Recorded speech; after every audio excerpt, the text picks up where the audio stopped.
વિશ્વાસ ન્યાયનો સૌ કોઈ માટે.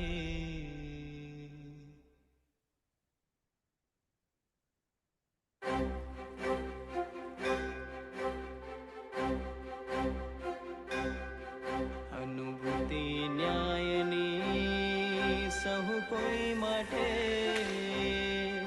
આકાશ ન્યાયનું સહુ કોઈ માટે. ઉલ્લાસ ન્યાયનો સહુ કોઈ માટે. વિશ્વાસ ન્યાયનો સહુ કોઈ માટે. આપણા હિન્દુસ્તાન પર હક અમારો પડતો છે.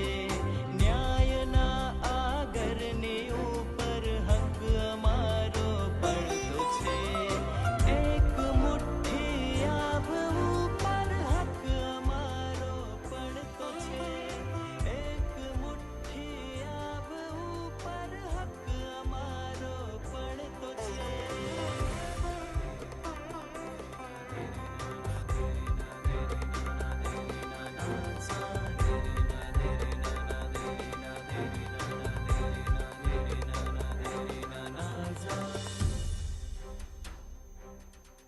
લાચારોને ન્યાય મળશે. દુખિયારોને ન્યાય મળશે. કમજોરોને ન્યાય મળશે. પીડિતોને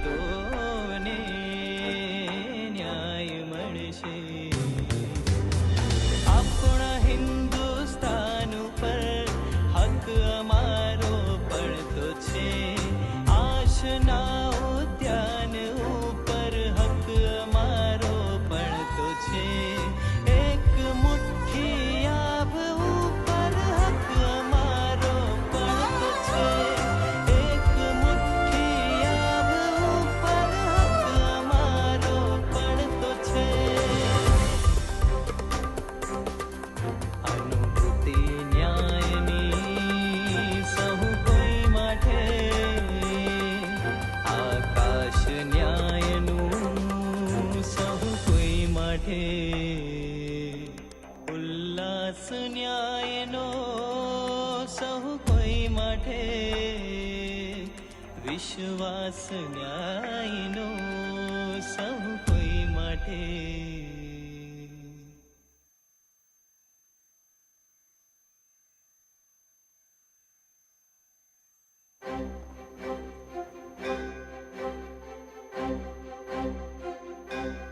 I would request humbly to again all of the honorable participants to please be seated. Our honorable dignitaries will be arriving soon. एहसास न्याय का सबके लिए. आकाश न्याय का सबके लिए. उल्लास न्याय का सबके लिए. विश्वास न्याय का सबके लिए. अपने इस हिंदुस्तान पर हक हमारा भी तो है. इंसाफ के इस आशिया पर हक हमारा भी तो है. एक मुट्ठी आसमां पर हक हमारा भी तो है. एक मुट्ठी आसमां पर हक हमारा भी तो है.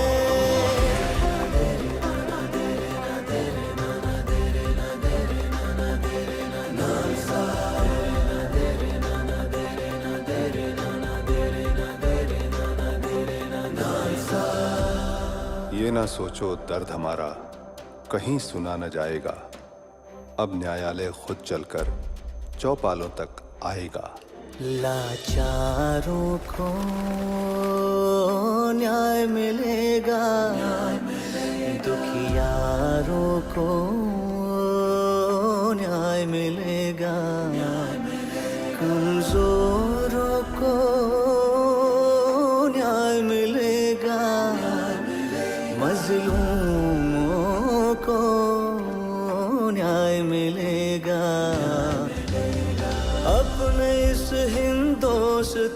पर हक हमारा भी तो है, उम्मीदों के इस गुलसिता पर हक हमारा भी तो है। एक मुट्ठी आसमां पर हक हमारा भी तो है, एक मुट्ठी आसमां पर हक हमारा भी तो है।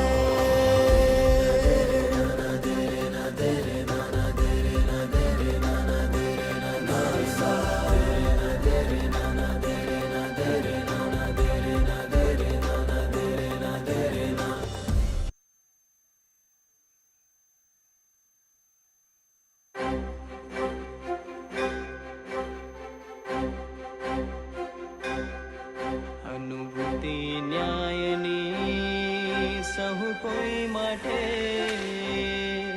આકાશ ન્યાયનું સહુ કોઈ માટે, ઉલ્લાસ ન્યાયનો સહુ કોઈ માટે, વિશ્વાસ ન્યાયનો સહુ કોઈ માટે। આપણા હિન્દુસ્તાન પર હક અમારો પડતો છે, ન્યાયના આગરની ઉપર હક અમારો પડતો છે। એક મુઠ્ઠી આભ ઉપર હક અમારો પડતો છે, એક મુઠ્ઠી આભ ઉપર હક અમારો પડતો છે।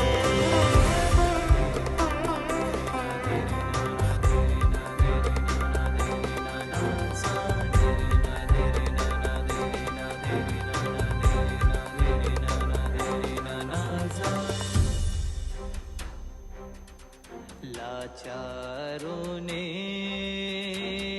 ન્યાય મળશે, દુખિયારોને ન્યાય મળશે, કમજોરોને ન્યાય મળશે, પીડિતોને ન્યાય મળશે। આપણા હિન્દુસ્તાન પર હક અમારો પડતો છે, આશના ઉદ્યાન ઉપર હક અમારો પડતો છે, એક મુઠ્ઠી આભ ઉપર હક અમારો પડતો છે, એક મુઠ્ઠી આભ ઉપર હક અમારો પડતો છે। અનુભૂતિ ન્યાયની સહુ કોઈ માટે, આકાશ ન્યાયનું સહુ કોઈ માટે, ઉલ્લાસ ન્યાયનો સહુ કોઈ માટે, વિશ્વાસ ન્યાયનો સહુ કોઈ માટે।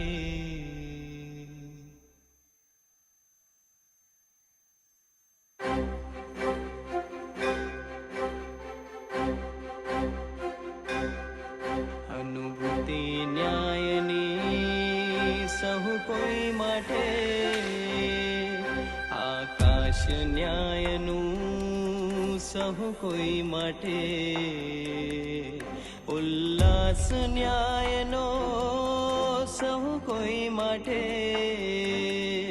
વિશ્વાસ ન્યાયનો સહુ કોઈ માટે।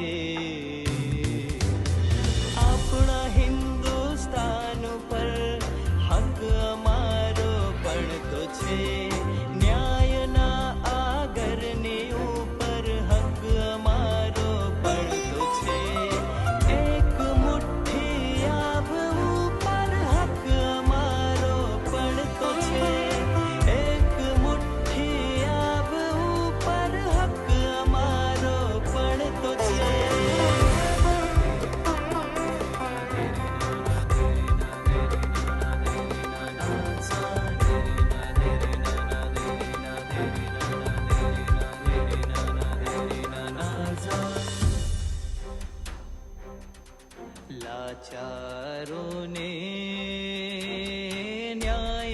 મળશે દુખિયારોને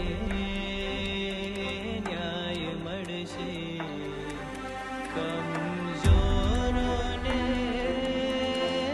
ન્યાય મળશે પીડિતોને ન્યાય મળશે આપણા હિન્દુસ્તાન ઉપર હક અમારો પડતો છે આશના ઉદ્યાન ઉપર હક અમારો પડતો છે એક મુઠ્ઠી આભ ઉપર હક અમારો પડતો છે એક મુઠ્ઠી આભ ઉપર હક અમારો પડતો છે અનુભૂતિ ન્યાયની સહુ કોઈ માટે આકાશ ન્યાયનું સહુ કોઈ માટે ઉલ્લાસ ન્યાયનો સહુ કોઈ માટે વિશ્વાસ ન્યાયનો સહુ કોઈ માટે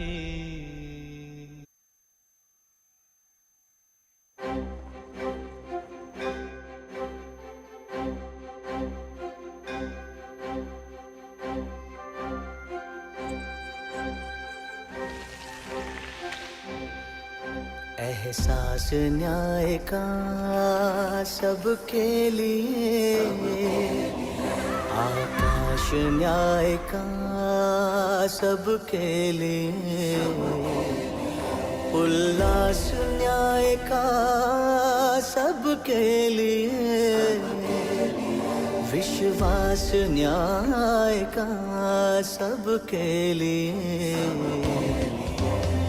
अपने इस हिंदुस्तान पर हक हमारा भी तो है इंसाफ के इस आशिया पर हक हमारा भी तो है एक मुट्ठी आसमां पर हक हमारा भी तो है एक मुट्ठी आसमां पर हक हमारा भी तो है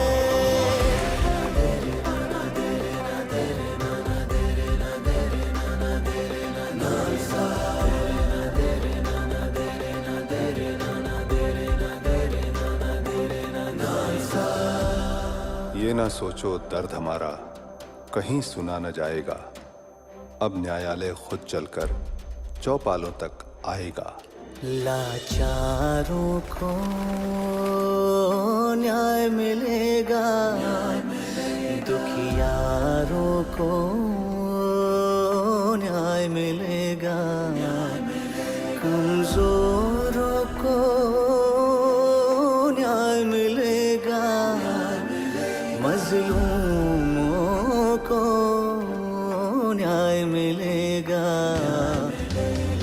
अपने इस हिंदुस्तान पर हक हमारा भी तो है उम्मीदों के इस गुलसितां पर हक हमारा भी तो है एक मुट्ठी आसमां पर हक हमारा भी तो है एक मुट्ठी आसमां पर हक हमारा भी तो है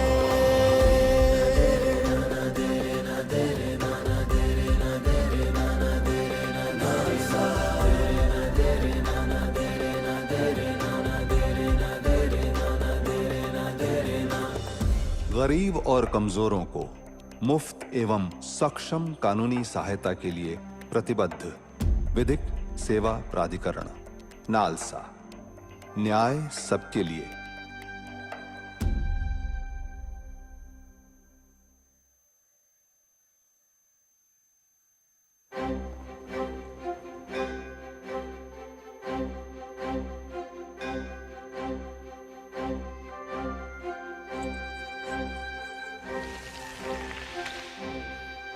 एहसास न्याय का सबके लिए आकाश न्याय का सबके लिए उल्लास न्याय का सबके लिए, विश्वास न्याय का सबके लिए।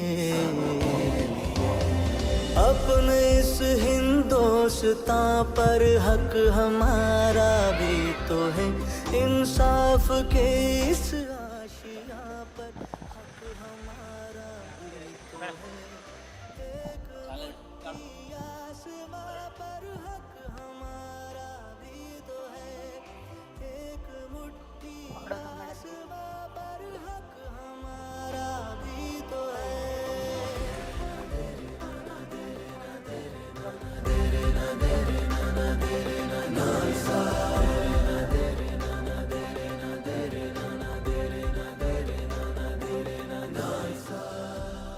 ये ना सोचो दर्द हमारा कहीं सुना न जाएगा, अब न्यायालय खुद चलकर चौपालों तक आएगा। लाचारों को न्याय मिलेगा, दुखियारों। Very good morning to all the honorable dignitaries. Gujarat State Legal Service Authority under the National Legal Service Authority for outreach activities in the all district legal service authority and grassroots level purchased 25 multi-utility vehicles. May I now request the Honorable Lordship for flagging of this all the vehicles to strengthen the justice and access justice to all. Thank you, Lordship.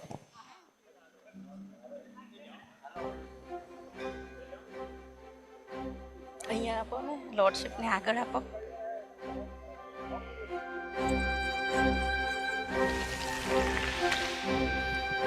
एहसास न्याय का सबके लिए, आकाश न्याय का सबके लिए, उल्लास न्याय का सबके लिए, विश्वास न्याय का सबके लिए। अपने इस हिंदुस्तान पर हक हमारा भी तो है, इंसाफ के इस आशिया पर हक हमारा भी तो है। एक मुट्ठी आसमां पर हक हमारा भी तो है, एक मुट्ठी आसमां पर हक हमारा भी तो है।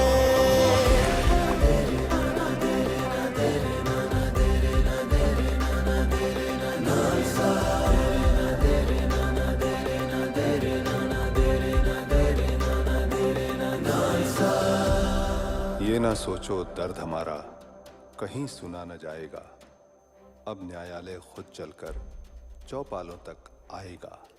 लाचारों को न्याय मिलेगा, दुखियारों को न्याय मिलेगा, कमजोरों को न्याय मिलेगा, मजलूमों को न्याय मिलेगा। अपने इस हिंदुस्तान पर हक हमारा भी तो है, उम्मीदों के इस गुलसितां पर हक हमारा भी तो है। एक मुट्ठी आसमां पर हक हमारा भी तो है, एक मुट्ठी आसमां पर हक हमारा भी तो है।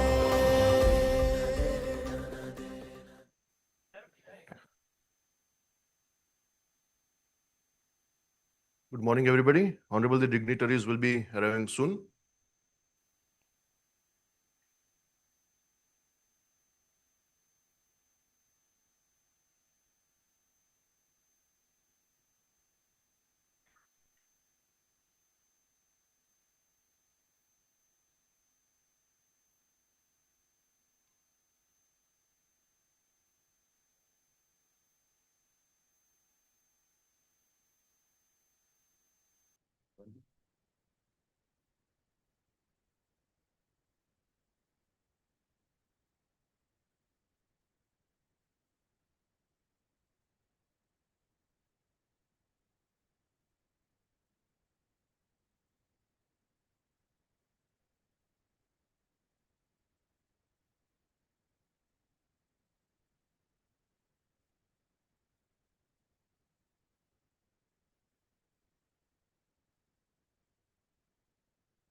A very good morning to one and all. I, Mihir Amlani, Assistant Director, Gujarat State Judicial Academy, take this opportunity to welcome you all to the annual Conference of Judges of the District Judiciary, organized by the Honorable High Court of Gujarat in collaboration with the Gujarat State Judicial Academy on the subject of reshaping dispensation of justice, transcending the narratives, a subject which is need of the hour for empowering the women and protecting the children and understanding our responsibilities that we owe to the society as judicial officers.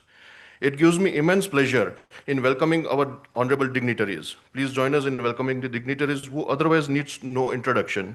It is our utmost privilege and honor to welcome Honorable Mr. Justice Vikramnath, Judge, Supreme Court of India and Chairman of Mediation and Conciliation Project Committee and Executive Chairman of National Legal Services Authority, Honorable Mr. Justice N.V. Anjaria, Judge, Supreme Court of India, Honorable Mr. Justice Vipul M. Pancholi, Judge, Supreme Court of India, Honorable Mrs. Justice Sunita Agarwal, Chief Justice, High Court of Gujarat and Patron-in-Chief, Gujarat State Judicial Academy, Honorable Mr.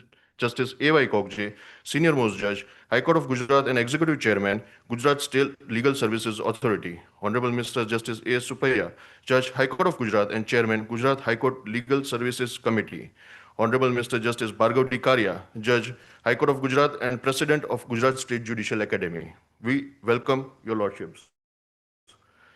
Also, I take this opportunity to welcome all the honorable judges of High Court of Gujarat, respected Registrar General of High Court of Gujarat, all the respected judicial officers on deputation, all the respected judicial officers of Gujarat Judiciary as participants of this conference, and also the newly selected civil judges as our invitees. May I now request the honorable dignitaries on the dais to come forward for watering of saplings, which to us is more than a ritual. This act, though simple in form, carries profound meaning. It represents fostering life, cultivating hope, and sowing seeds for a future that will thrive for generations. Above all, it stands as a testament to our shared responsibility towards the environment and our enduring commitment to harmony with nature. Lordships.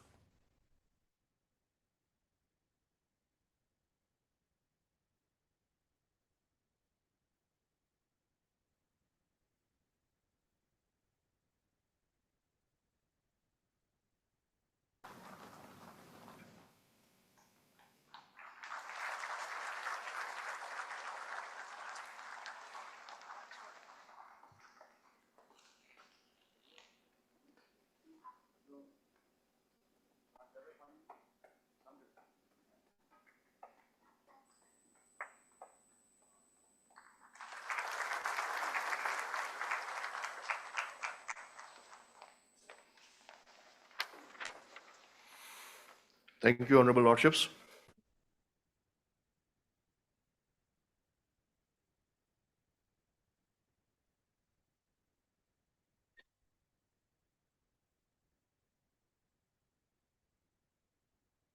May I now most humbly request Honorable Mrs. Justice Sunita Agarwal, Chief Justice, High Court of Gujarat and Patron-in-Chief of Gujarat State Judicial Academy, to felicitate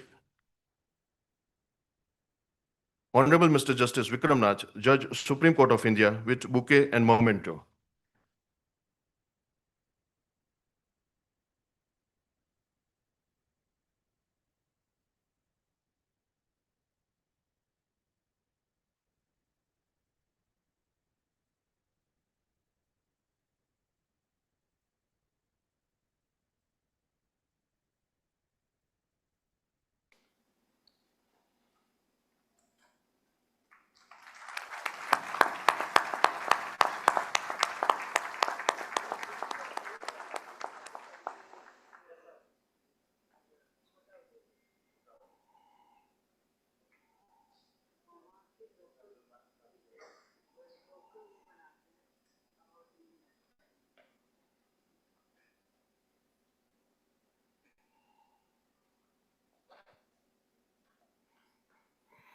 Thank you. Honorable Lordships, may I now most humbly request Honorable Mr. Justice A.Y. Kokje, Judge, High Court of Gujarat, to felicitate Honorable Mr. Justice N.V. Anjaria, Judge, Supreme Court of India, with bouquet and memento.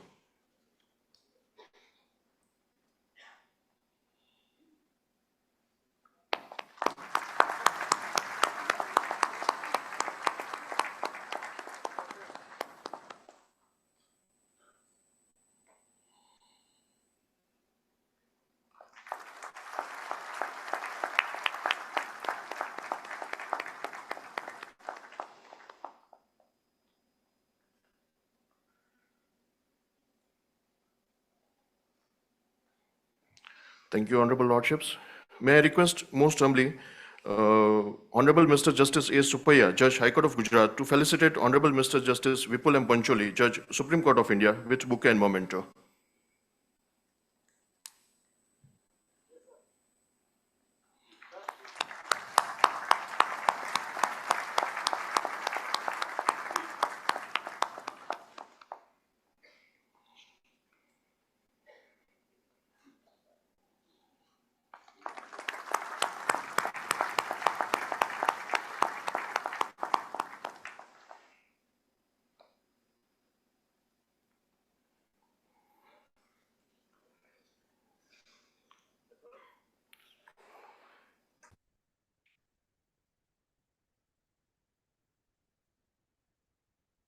Thank you, Honorable Lordships.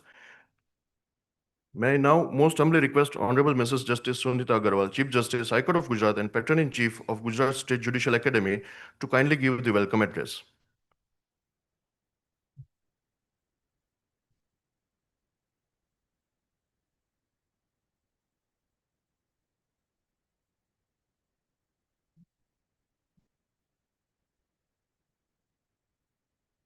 Namaskar. A very good morning to all.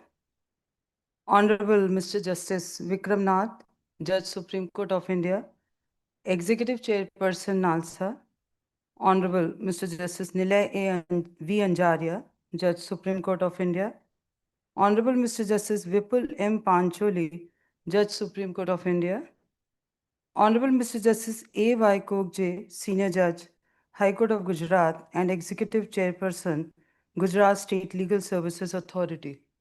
Honorable Mr. Justice A.S. Suppaiah, Judge, High Court of Gujarat. Honorable Mr. Justice B.D. Karya, Judge, High Court of Gujarat and President, Gujarat State Judicial Academy.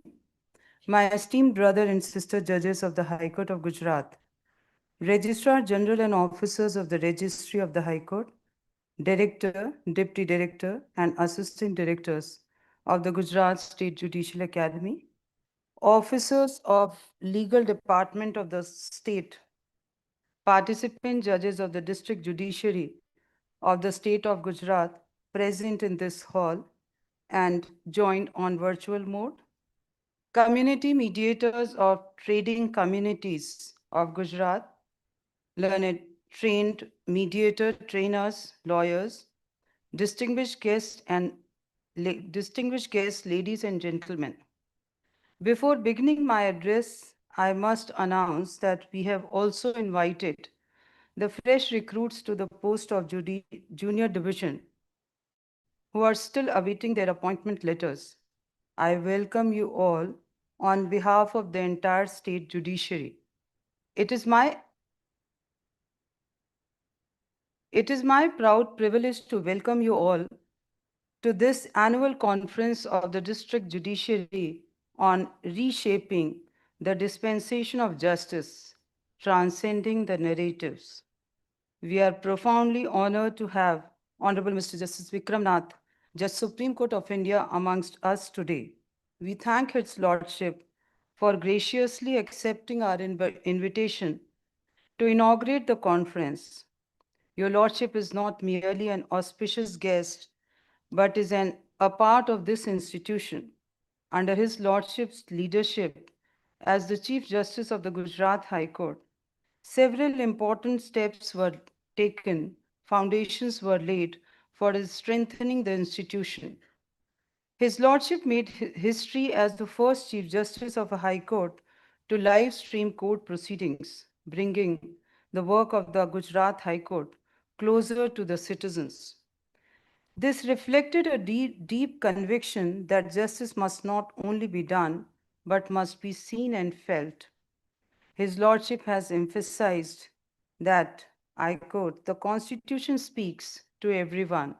Our judgments should do the same," unquote. This very spirit of His Lordship of making justice more comprehensible and meaningful to the common person lies at the heart of this conference. We gratefully welcome Your Lordship. We are deeply grateful to Honorable Mr. Justice Nilay V. Anjaria, Judge Supreme Court of India, for being present at this inaugural session. His Lordship's presence is a great encouragement as we reflect on reshaping the dispensation of justice in the state judiciary. His Lordship's emphasis on making courts more accessible and common man friendly strongly resonates with the present realities and the need for simpler and responsive processes. We warmly welcome Your Lordship. We are privileged to welcome Honorable Mr. Justice Vipul M. Pancholi, Judge Supreme Court of India. His Lordship has consistently addressed issues concerning trial courts, especially the need for effective adjudication and stronger processes at the grassroots, where the system's credibility is directly experienced by litigants. Your Lordship's presence lends great significance to this conference. We warmly welcome all our distinguished guests. The presence of honorable judges of the Supreme Court at the conference for the district judiciary is a message in itself. It reassures us that the Honorable Supreme Court not only keenly observes but cares and is always there to guide the district judiciary. At the same time, it reminds us of our responsibility to reflect on how we discharge our roles. When we speak of reshaping, we acknowledge that there is always room to do better. When we speak of transcending narratives, we ask ourselves honestly, does the justice we deliver meet the expectations of society? This is an uncomfortable question, but this is the right moment to confront ourselves. The district judiciary is the foundational interface between the judiciary and the citizens. It is here that the promise of justice becomes a lived reality. As an institution, we often measure our work through cases disposed of and targets achieved, but they do not tell us the true story. The true measure of justice lies in the experience of the person who enters a courtroom. Did the litigant feel heard? Were they treated with dignity? Did they leave with the sense that justice was meaningfully done? Behind every pending case is a pending life. When we look at our dockets, we must see people, not just files. Today, the society's perception of justice is shaped not only by the quantity of outcomes, but more importantly by timeliness, accessibility, and responsiveness. Delays, pendency, and particularly the pace at which serious and sensitive matters are addressed inevitably affect public confidence. Therefore, we must reflect on the institutional patterns that clog our system. Quantitative metrics of performance, such as disposal rates, are essential for discipline and efficiency. However, they may not always align with the qualitative aspects of justice delivery. As a result, matters that can be disposed of quickly receive precedence, while cases requiring deeper engagement get neglected. This is not a reflection of the capability of individual judges. It is a systemic reality that emerges from institutional structures, expectations, and approaches. Over time, these patterns influence not only how work is prioritized, but also the broader attitude with which justice is administered and create a gap between what is measured as performance and what is experienced as meaningful justice. These institutional patterns are not born from isolation. The environment we create today will shape the mindset of future judges. The attitudes of young judges are shaped by the values, priorities, and working culture of the institution. Each of us must reflect with a sense of collective responsibility by placing institutional interest over individual interests. Judicial office is not driven by personal milestones, but is rooted in public service and demands constant commitment to fairness, restraint, and a deep sense of duty to the institution and the people we serve.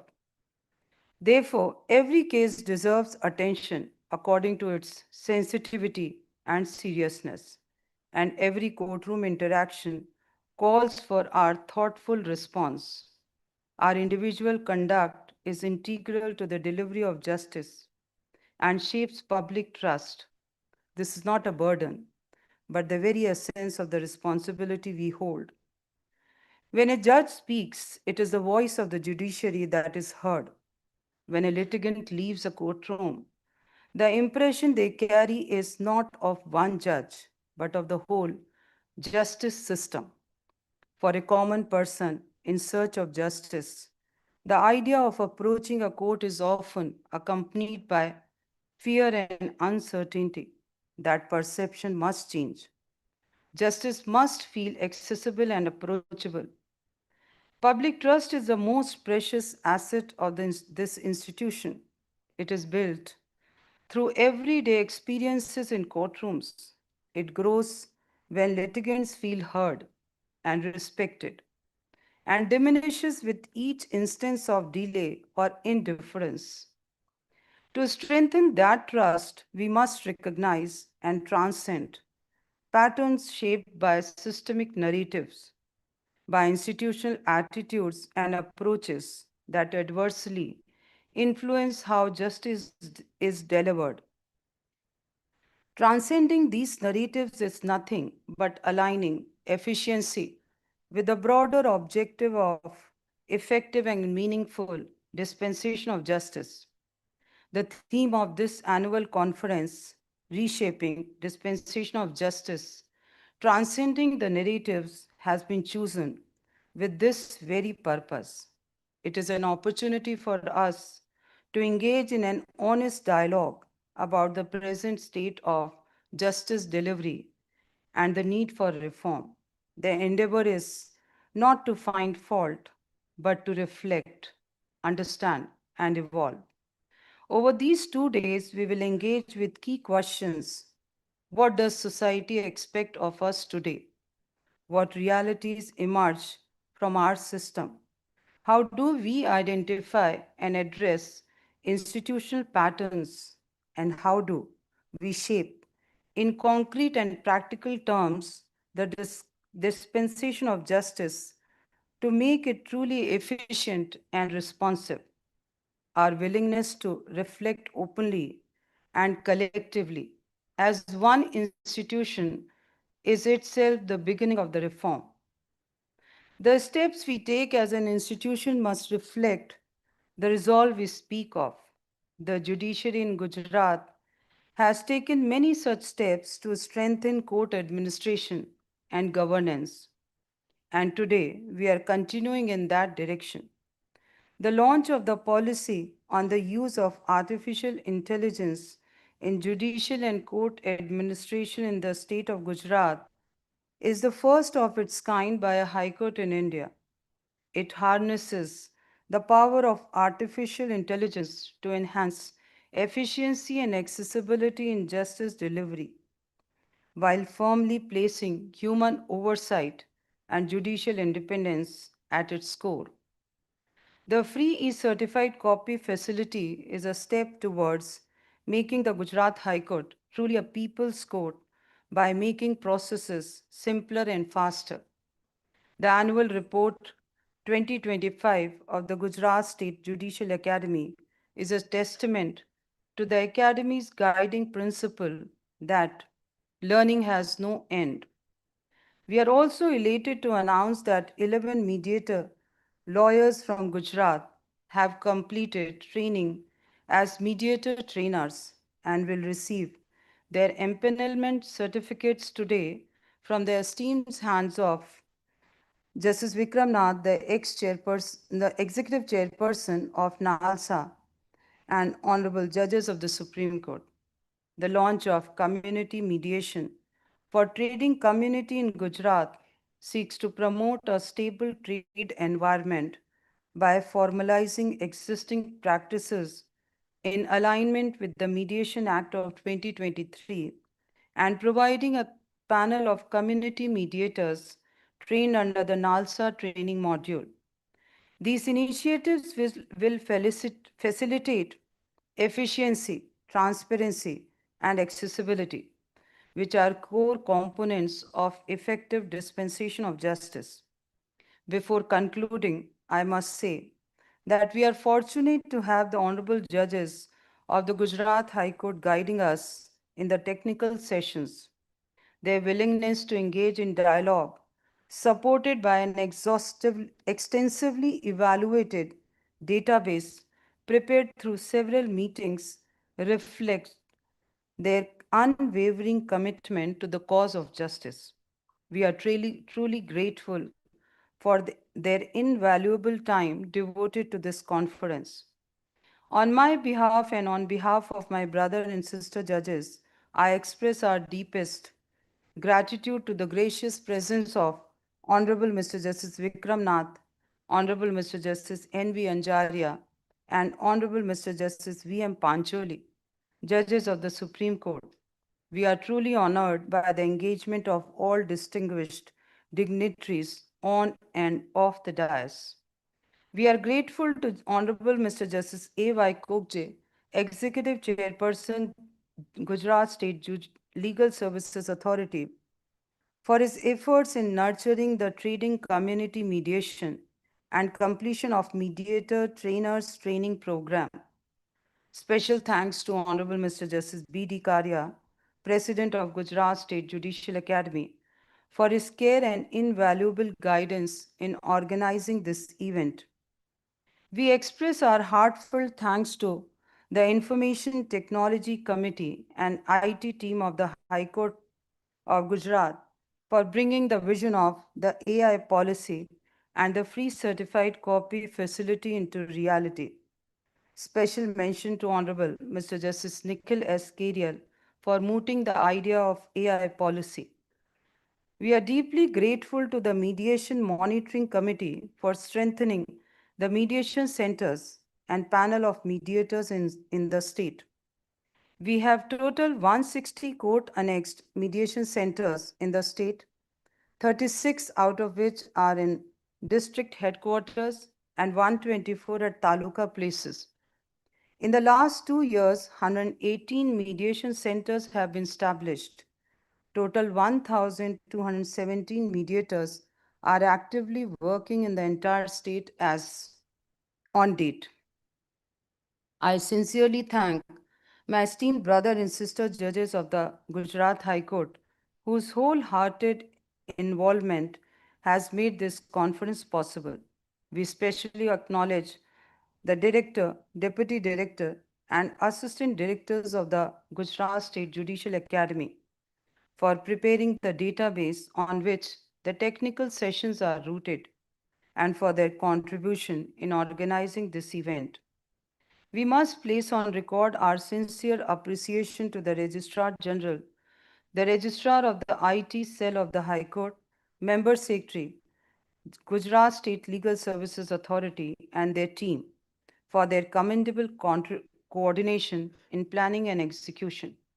And finally, we welcome the participant judges of the District Judiciary present in the auditorium and those joining us virtually. I encourage each one of you to actively engage during the question answer sessions, focusing on practical and constructive solutions. Your attentiveness and willingness to change will be the success of this conference. I'm confident that this conference will enable us to reflect with clarity, act with purpose, and move forward as an institution towards a more responsive, more accessible, and truly future-ready judiciary. Thank you. Jai Hind.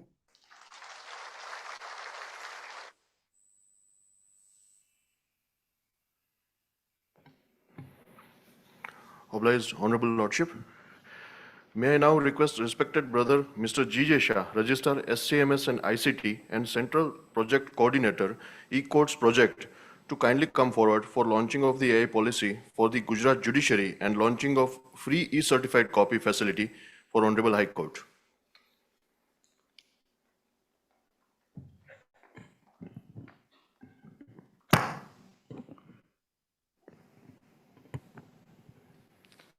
It is both a privilege and a moment of institutional significance to address this august gathering on the launching of the artificial intelligence policy for the Gujarat judiciary.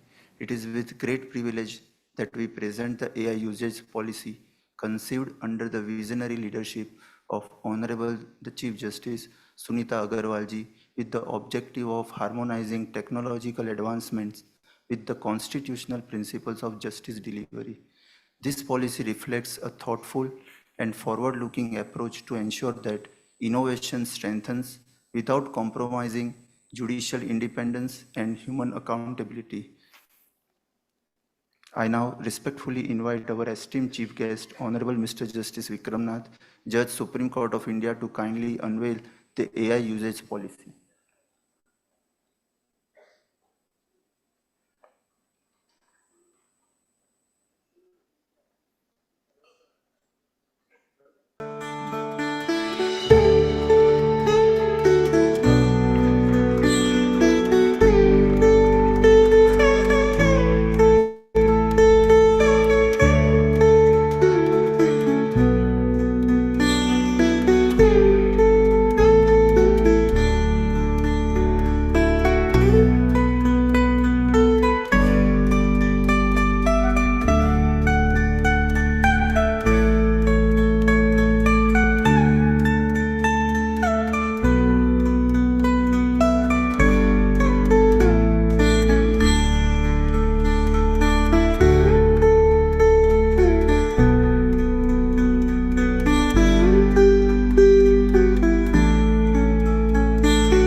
You all may download the AI usage policy by scanning the QR code on the screen.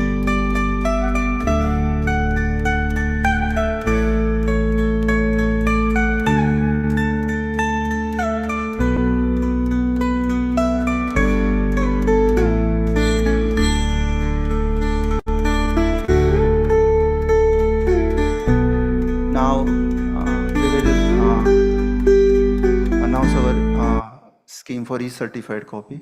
It is a matter of great honor to announce a significant litigant-friendly initiative, making e-certified copies of judgments and orders available free of cost.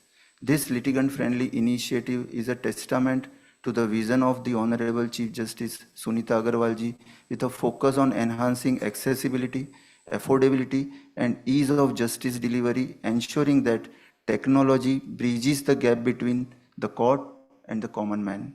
I now most respectfully invite our esteemed Chief Guest, Honorable Mr. Justice Vikramnath, Judge Supreme Court of India, to present the rule amendment that codifies this citizen-centric step towards ease of justice.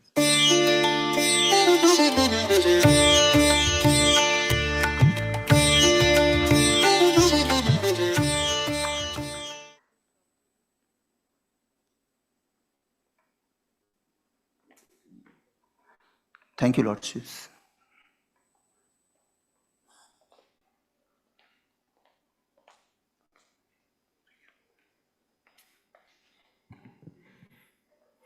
Obliged, Honorable Lordships.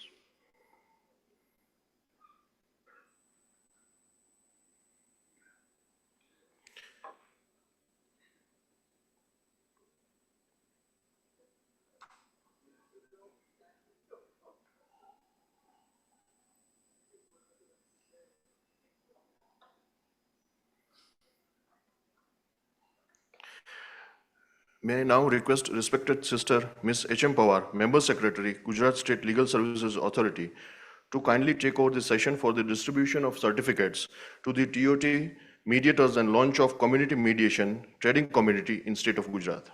Thank you.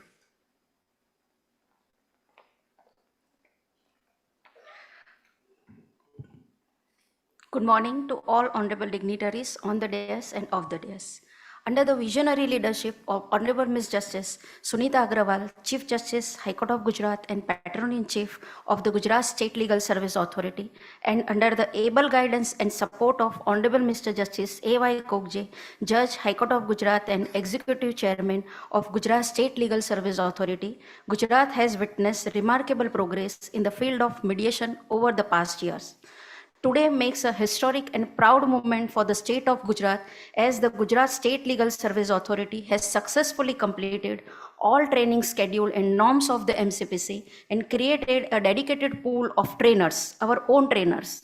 These trainers are now empaneled with Mediation and Conciliation Project Committee and are fully equipped to impart the prestigious 40 hours mediation training under the umbrella of MCPC.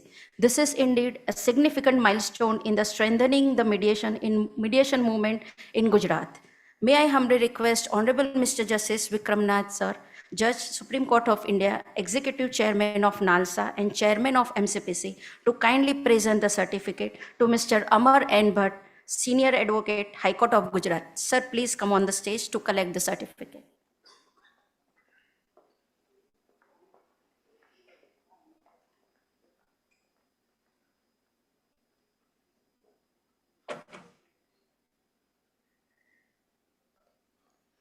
Please have a great round of applause.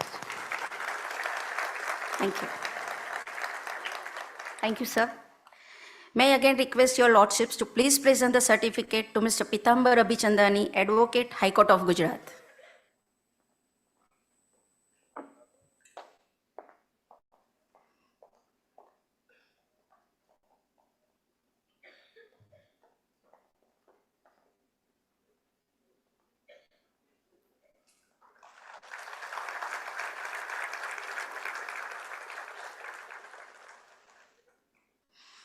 May I request your lordship to please present the certificate to Mrs. Priyadarshini A. Vakil, Advocate, City Civil Court, Ahmedabad.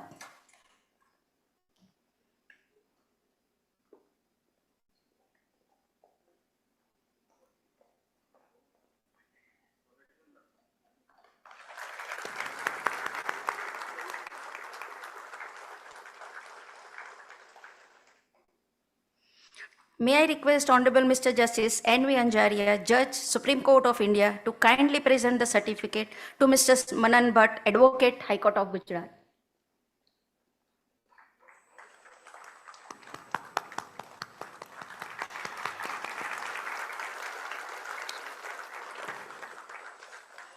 May I again request your lordship to please present the certificate to Mr. Nishant Lalakia, Advocate, High Court of Gujarat.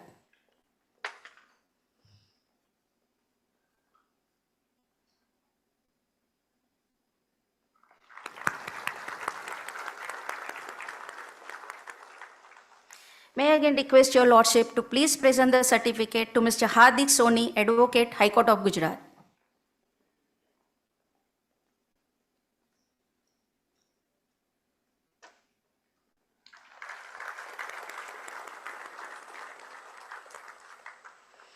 May I now request Honorable Mr. Justice Vipul M. Pancholi, Judge, Supreme Court of India, to kindly present the certificate to Ms. Vibha P. Tejwani, Advocate, Vadodara District Court.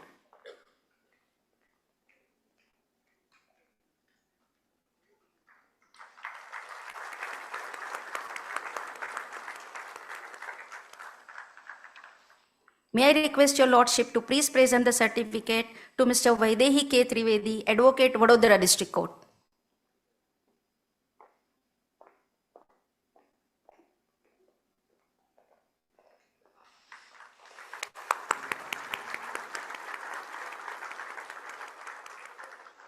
May I again request your lordship to please present the certificate to Mr. G.D. Acharya, Advocate, High Court of Gujarat.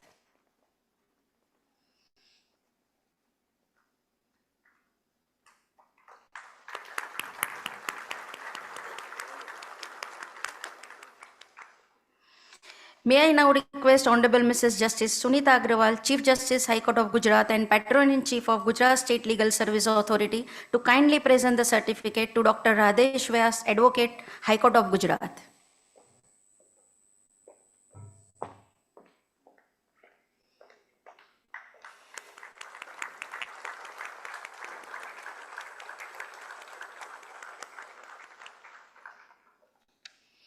May I again request your ladyship to please present the certificate to Ms. Deepmala Desai, Advocate, High Court of Gujarat.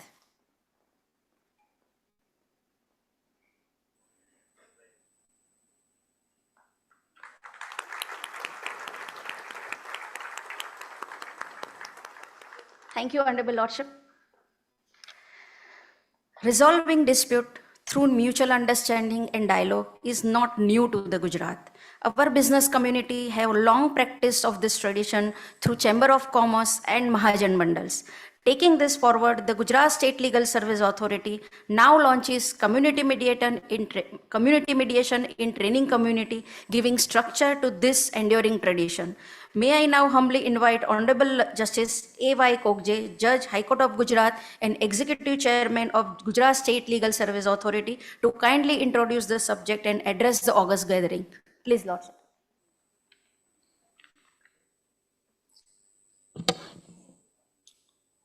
Honorable Mr. Justice Vikramnath, Judge Supreme Court of India and Executive Chairman of NALSA.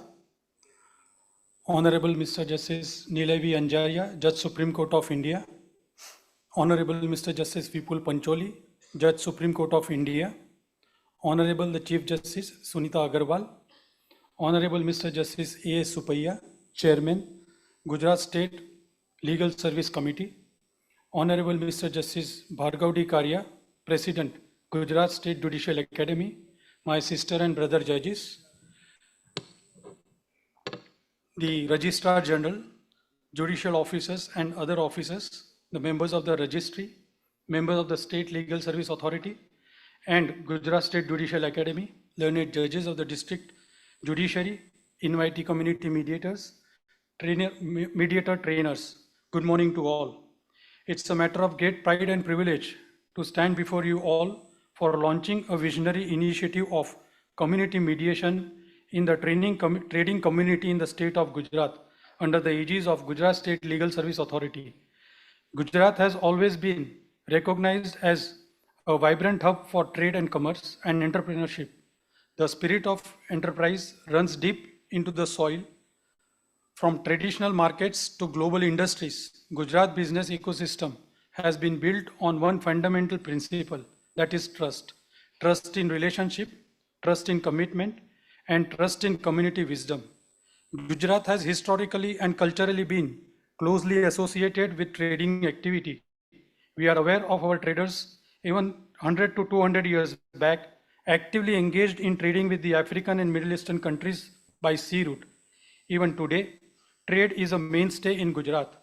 In every nook and corner of Gujarat, one trade or other is dominating, be it diamond trade in Surat, cloth merchants of Ahmedabad, chemical traders of Vadodara, food grains merchants of Saurashtra, potato dealers of Disa, or jeera merchants of Unja. Each of these trade activities have their own set of principles to run.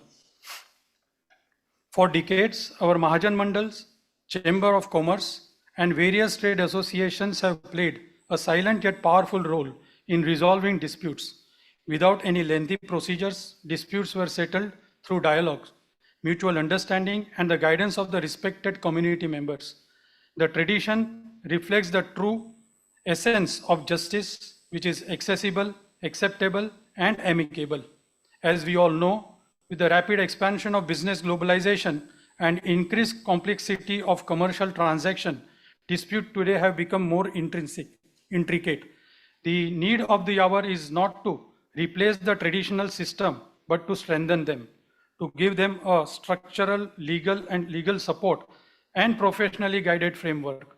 Recognizing the very distinctive trading culture of Gujarat, Honorable the Chief Justice of our court has guided the Gujarat State Legal Service Authority to frame a program to enhance the capacity of community mediators and to acquaint them with the modern techniques of mediation.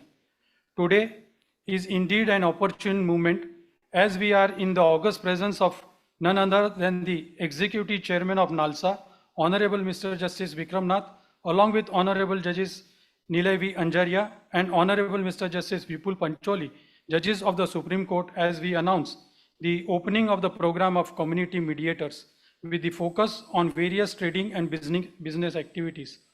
It is in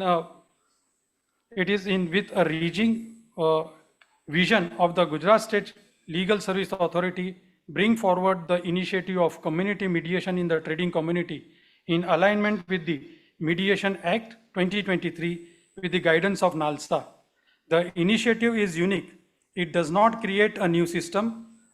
Rather, it recognizes and empowers an already existing one. Today, by launching the initiative, the Gujarat State Legal Service Authority will identify and recognize the respected members of the business communities who are already acting as natural mediators. GSLSA will provide them with structured training and mediation skills as per the NALSA Community Mediation Training Module. As we launch the initiative today, GSLSA has already identified many members of the business community whom we have invited today to be amongst us.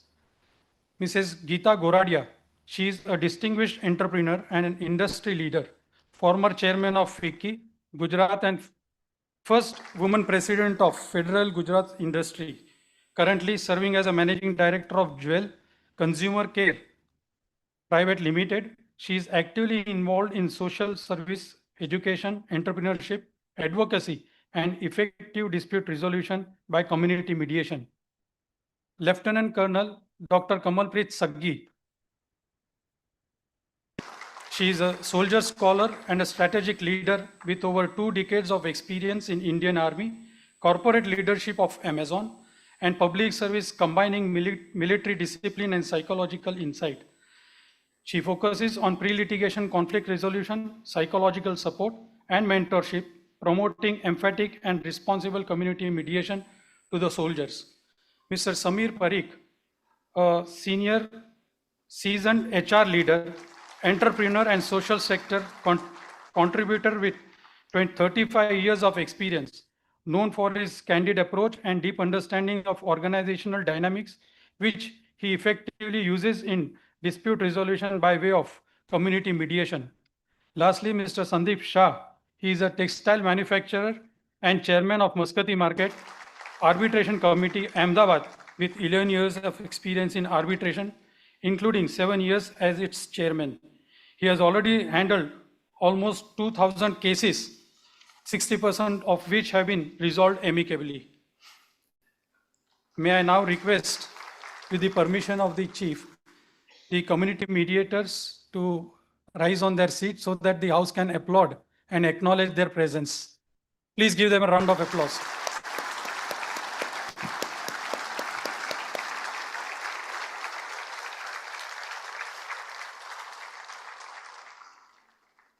You may take your seat now.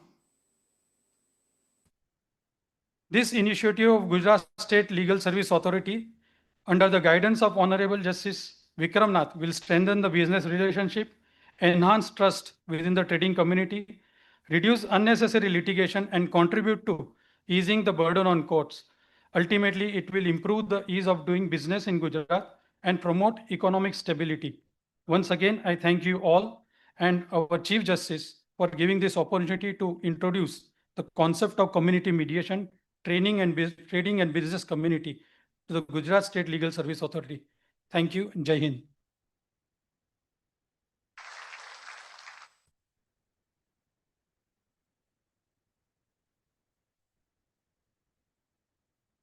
Oblige, Honorable Lordship. May I now request respected senior brother, Mr. Rohan K. Chudawala, Director of the Gujarat State Judicial Academy, to kindly come forward for the release of the annual report 2025 of the Gujarat State Judicial Academy.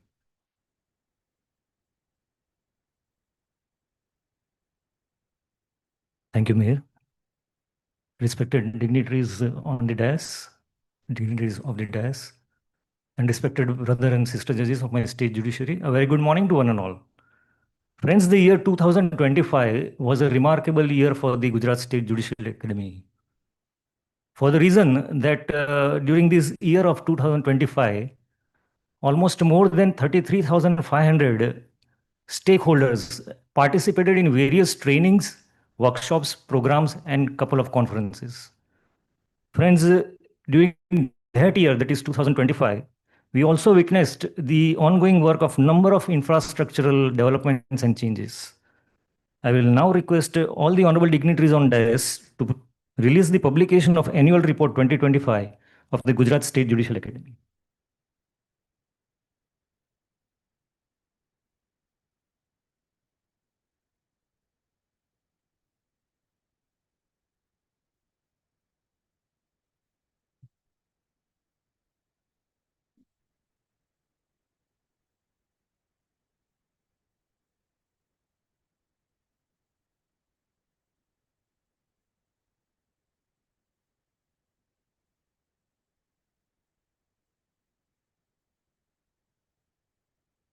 We are highly obliged, Lordship.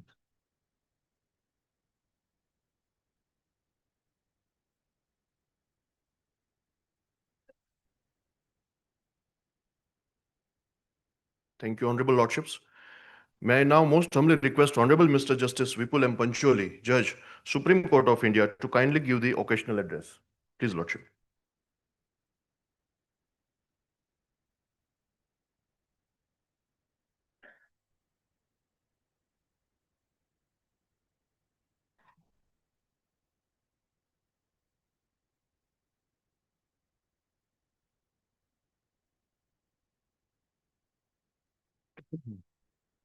Honorable Mr. Justice Vikram Nath, Senior Most Judge Supreme Court of India and Executive Chairperson NALSA, Honorable Mr. Justice Anvi Anjaria, Judge Supreme Court of India, Honorable Ms. Justice Sunita Agarwal, Chief Justice High Court of Gujarat,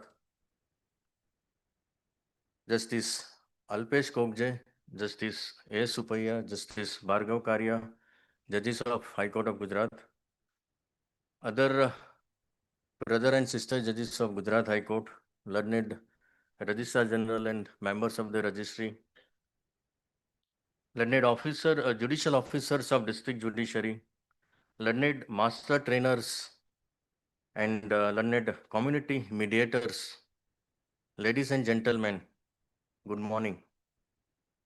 It is a matter of great privilege and honor for me to be present here today at the commencement of this conference, which brings together the learned judicial officers of the District Judiciary of Gujarat.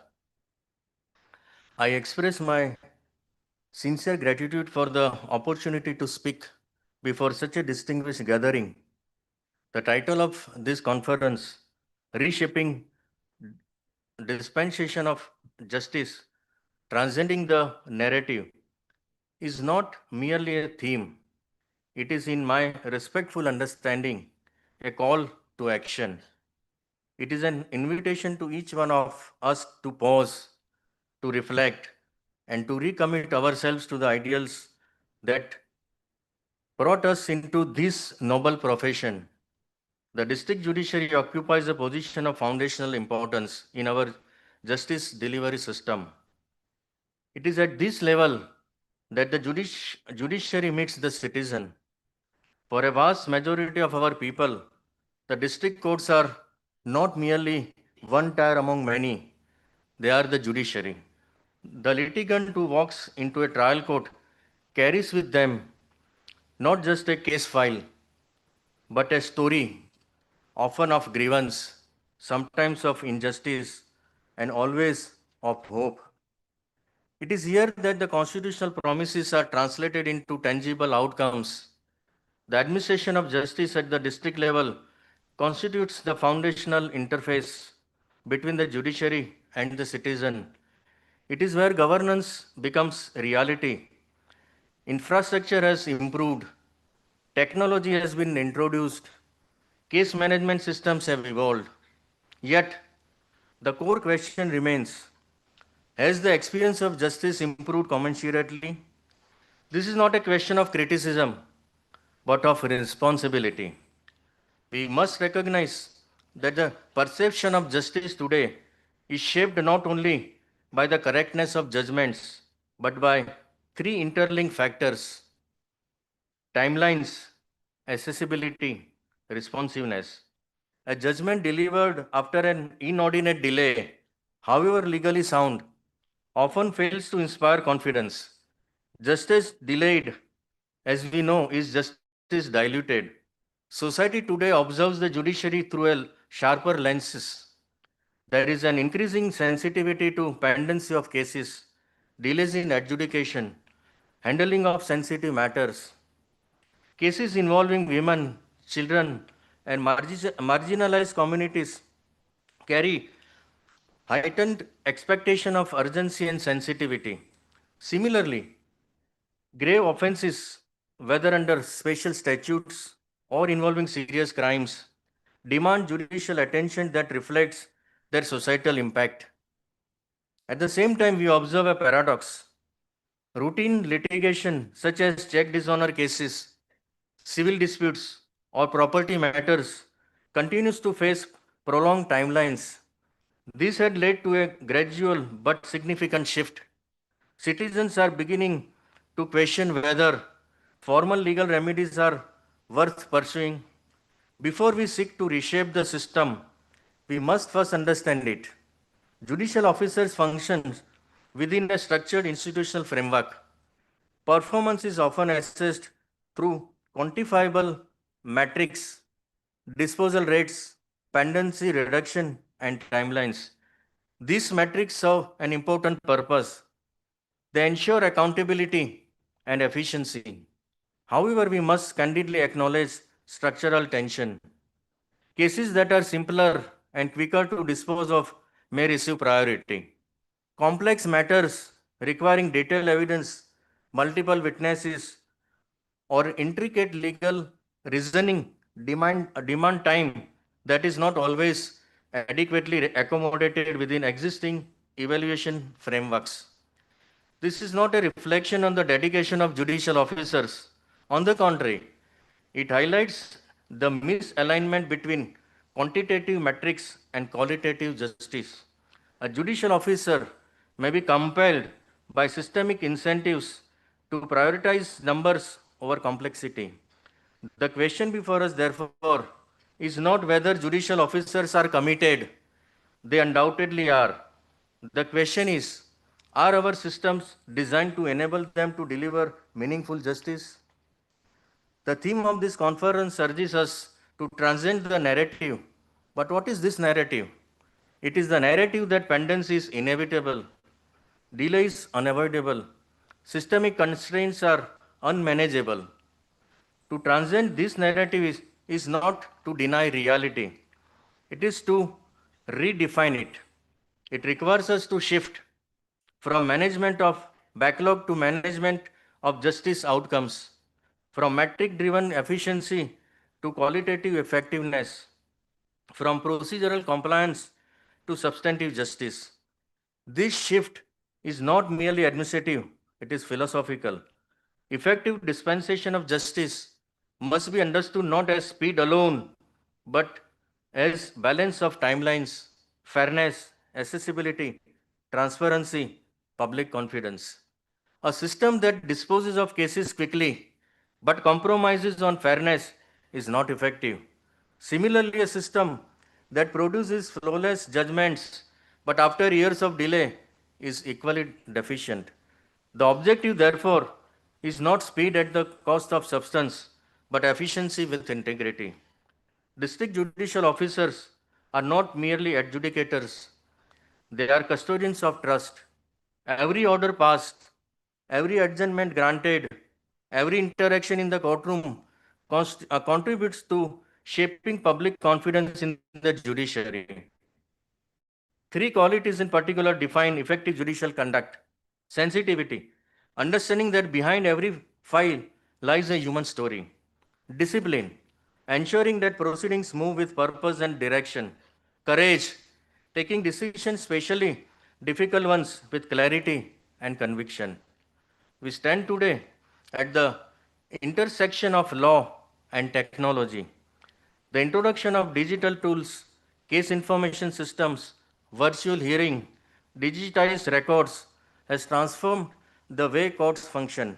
The launch of an AI policy for the district judiciary marks an important step forward. The introduction of free e-certified copies of orders and judgments is a significant step. It reflects a broader shift towards transparency, accessibility, citizen-centric service delivery. One of the key areas for reform lies in case management. We must move towards prioritization based on nature and urgency of cases, structured timelines for different categories of cases, active judicial control over proceedings. Serious offenses, vulnerable victims, and high impact cases must receive focused attention. At the same time, routine cases must not languish. Balance is the key. While individual effort is critical, systemic change requires institutional reform. This includes revisiting performance evaluation metrics, providing adequate support staff and infrastructure, enhancing training and capacity building, encouraging innovation in court management. We must ensure that judicial officers are empowered, not constrained by the system. Every judicial officer enters service with ideals, commitment to fairness, dedication to justice, desire to serve. Over a period of time, institutional realities may create pressures. The purpose of this conference is to bridge this gap, to align ideals with practice, to remind ourselves that justice is not a routine, it is a responsibility. Sir, यहाँ मैं दो बात गुजराती में कहना चाहता हूँ. Sir, आप गुजराती अच्छा जान लेते हो, बोल लेते हो, मैडम भी जानती है. મિત્રો, હું જ્યારે પટના હતો ત્યારે મને એક કોન્ફરન્સમાં એક જગ્યાએ કોઈ વ્યક્તિ મળી. એણે આપણા જ્યુડિશિયલ ઓફિસર માટે બહુ સારી વાત કીધી, જે મને યોગ્ય લાગી. એણે કીધું કે જજીસ બે પ્રકારના હોય છે. એક નોકરી કરવા આવે છે, બીજા ન્યાય કરવા આવે છે. તો મિત્રો, આપણે નક્કી કરવાનું છે કે આપણે ખાલી નોકરી કરવા આવીએ છીએ કે ન્યાય કરવા આવીએ છીએ. નોકરી તો બધા કરે છે, જુદી જુદી જગ્યાએ ગવર્મેન્ટમાં છે, પ્રાઇવેટ જોબ હોય છે, પરંતુ આપણે નોકરીની સાથે ન્યાય કરવાનો છે. આપણું 100% આપણું ડેડિકેશન આપણા કેસ પાછળ જે આપણી પાસે મેટર્સ આવે છે, લિટિગન્ટ્સ આવે છે, એ જોવાનું છે. તો આ શબ્દ યાદ રાખજો કે આપણે નોકરી કરનાર જજ છીએ કે ન્યાય કરનાર જજ છીએ. As we deliberate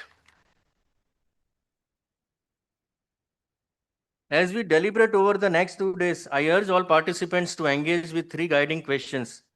What are the systemic barriers to effective justice delivery? How can we align institutional incentives with qualitative outcomes? What practical steps can be implemented at the district level? The answers may not be simple, but they are necessary. The dispensation of justice is not a static function. It is an evolving commitment, one that must continuously adapt to changing realities.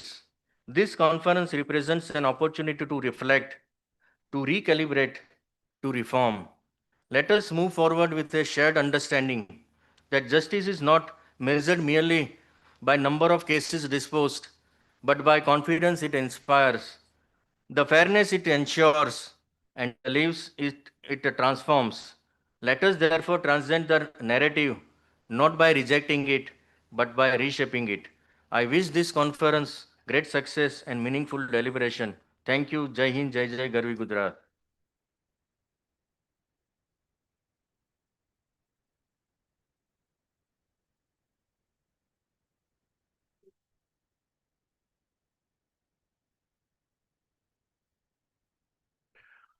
Oblige, Honorable Lordship.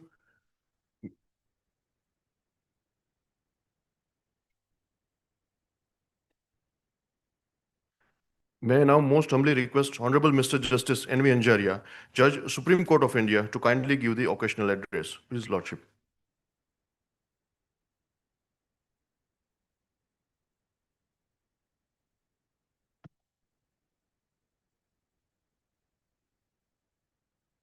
Morning today is very pleasant. Outside the auditorium, the heat might be catching up, but inside, the heat is of passion and enthusiasm. I know that enthusiasm today comes from your heart. And I don't know, most of you are knowing or not. Human hearts has two segments. One is called kshepak and the other is called karnak in Gujarati.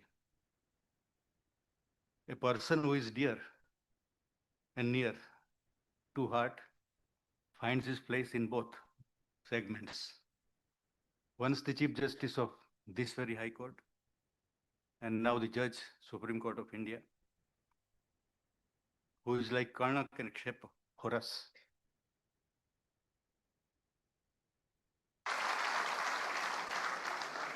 And I am more fortunate to be guided by him when I was here and when I'm there. It is all right. Such a personality whom everybody feels that he is my own.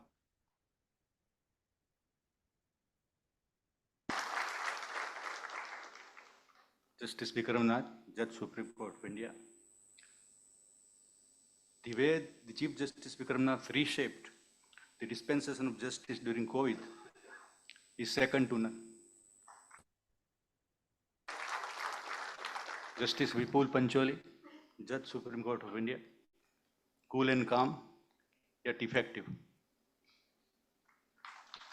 Chief Justice of the High Court of Gujarat, Sunitaben Agrawal, who has been instrumental in frequently bringing me to this platform and podium,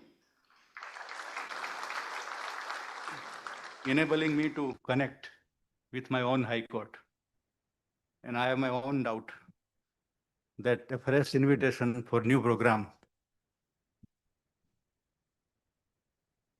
would have reached my table by the time I reached Delhi. Anyway, an active Chief Justice makes an active High Court.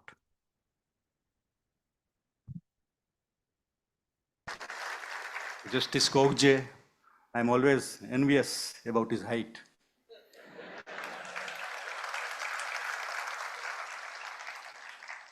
Justice Supaya, I always say he is deceptive in his height, therefore enigmatic.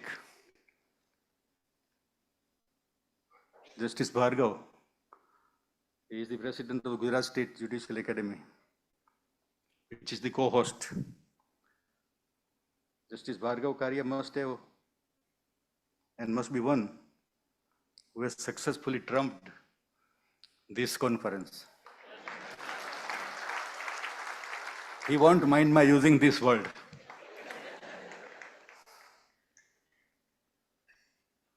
Sister and brother judges of this High Court, with many of whom I have shared the bench, they have shared bench with me, and we jointly and individually tried, at least for 12 years when I was there, to reshape the dispensation of justice. But I utterly failed. Therefore, the Chief Justice has organized this conference. The Registrar General, the officers of the Registry, last but not least, the friends from the Judiciary across the state. At the outset, I express my thanks to make me the part of this function. Let me straightway go to the subject.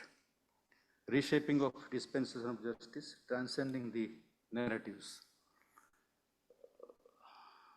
Nani Palkhiwala once said that law in this country travels with a snail's pace.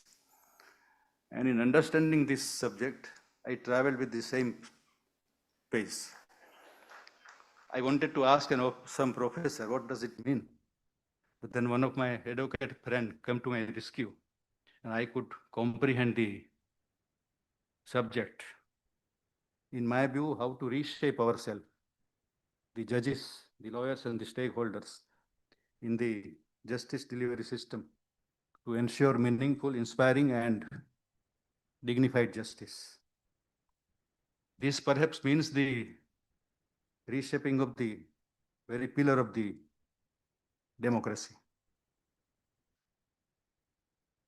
As Justice Pancholi rightly said, this is not the subject to debate and discuss, but for action and implementation. But whosoever has chosen this subject, I congratulate him. It is a significant subject with unending relevance. While dealing with this subject, I am not a big stakeholder. I have my own ideas, very small ideas.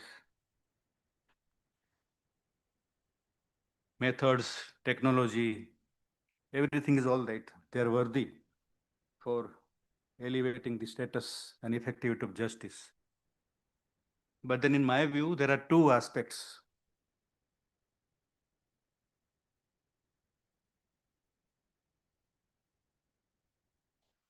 The reshaping has to occur in two ways. Firstly, recasting and reworking of the outward disposition of the justice, the process of justice. Another is the reworking and reinventing the quality, content, and credibility of justice. Yesterday in this very hall, Justice Vikramnath delivered a memorial lecture, and he spoke about courtroom culture. Courtroom is a cultured place. Litigated disputes arise in most uncultured way, and quite often from the uncultured quarters of the society. The court proceedings provide a civilized platform for resolution of such disputes. It is therefore imperative that a presiding officer of a courtroom exhibits a scientific conduct and orderly behavior. How to tackle an arguing lawyer, how to converse with a officer present in the court, how to tackle a party in person, and how to deal with an impatient litigant who might be there to argue his own case in addition to the lawyer. All are material aspects in the justice delivery process.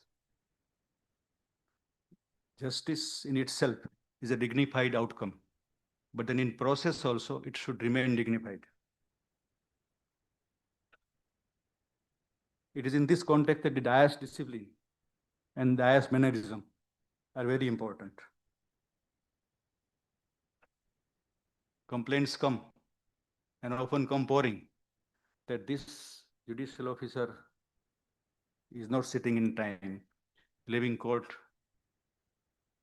early, and even when he sits on the dais, he gives a complete rest to his eyelids and mind.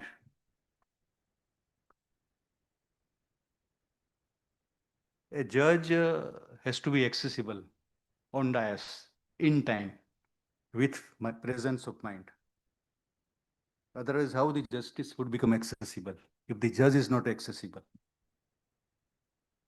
21 vehicles of justice were flagged off by us this morning. I would request Justice Kogje to ensure that the drivers of this vehicle are not lazy. Otherwise, we don't know. Wherever from you come as a judge, from lawyer, from the class of lawyer, from the junior divisions to senior division to district judge, and then maybe elevated to the high court. Maintain the decorum of your place. Don't behave like your previous incarnation. We often see the clips, often doctored clips of video, and pain. I feel pained seeing the conduct. If you don't know how to maintain the dignity of yourself, how would you dignify the justice? You search within yourself. I would say that the justice dispensation is a sublime representation. It is not a power presentation.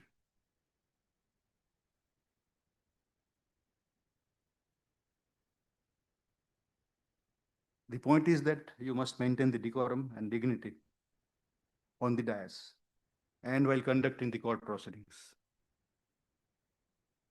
These are the narratives to be transcended. For reshaping the outward quality and content of justice, I have a few points I'll quickly share. The pedigree of justice, traditional justice, has many progenies like ADR systems in the nature of Lok Adalats, conciliation, arbitration, mediation, MEDARB. We must explore them to the fullest potential of such avenues. Of course, arbitration you treat differently. It is an estranged boy. Vanti Gaili Santati. So arbitration you must improve first. Professor Frank Sander of the Harvard Law School gave a paper called Variety of Dispute Processing at the Roscoe Pound Conference in 1976. He presented a paper on multi-door courthouse. The concept is that the court must be a multi-door kind of place where disputes could be screened at entry level and referred to different processes, which may be arbitration or mediation or MEDAR, conciliation for their resolution. The idea is worth imitating. For dispensing justice, this is second aspect in my mind. You must follow your instinct as if you are following your religion. In Bangalore, one lawyers forum organized a lecture of the sitting judge of the High Court. The subject was law and dharma. I was invited. Then the learned judge spoke for 45 minutes. I was not supposed to be there to speak, but then I was called upon to speak. What to speak? I had no pre-mind thought. Then I only said that correlation between dharma and justice is that law is my dharma and dharma is my law. So for you also, there should be law should be your dharma, and you must practice, disseminate law as if you are following dharma. The incidental aspect of the same thing is that there must be a blend of niti and nyaya. Niti is righteousness, fairness, equality, it is non-discrimination, all the non-principles. And this niti should be infused in nyaya.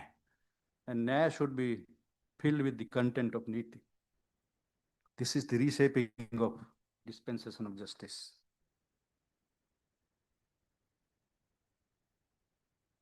Justice is done, it is said, in accordance with law.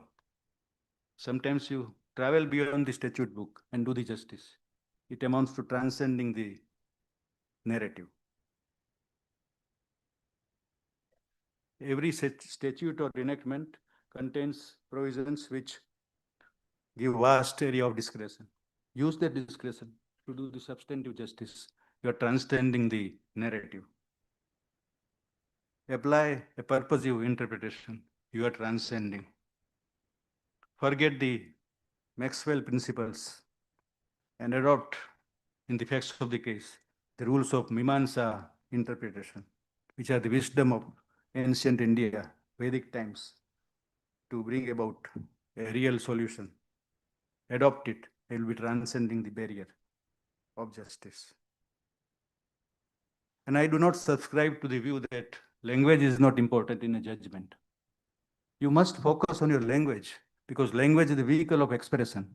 And expression, unless good, it doesn't give a good reason. And your judgment will not be a good. And for an analytical judgment, the language content is must.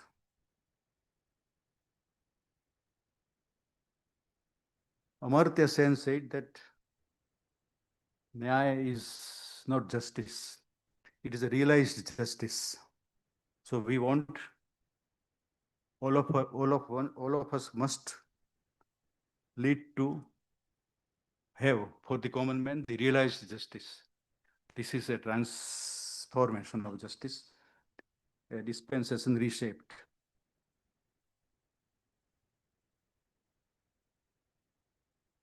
So these are the small ideas of mine for reshaping the dispensation of justice. I read a ghazal of Nida Fazli, a simple, doesn't have any literary spark as such, but it is opposite to the subject we are dealing with today and discussing. I'll just share with all of you. I have made some small changes, will I indicate. धूप में निकलो घटाओं को नहा कर देखो, धूप में निकलो घटाओं को नहा कर देखो, जिंदगी क्या है किताबों को हटा कर देखो. I have said जिंदगी क्या है सच्चाई को हटा कर देखो. सिर्फ आंखों से ही दुनिया नहीं देखी जाती, सिर्फ आंखों से ही दुनिया नहीं देखी जाती, दिल की धड़कन को बिनाई बना कर देखो. बिनाई मीन्स आईसाइट और vision. So will say that दिल की धड़कन को फैसला बना के देखो. पत्थरों को भी जबां होती है, दिल होते हैं. अपने घर और दीवारों को सजा कर देखो, अपनी अदालत को सजा को देखो.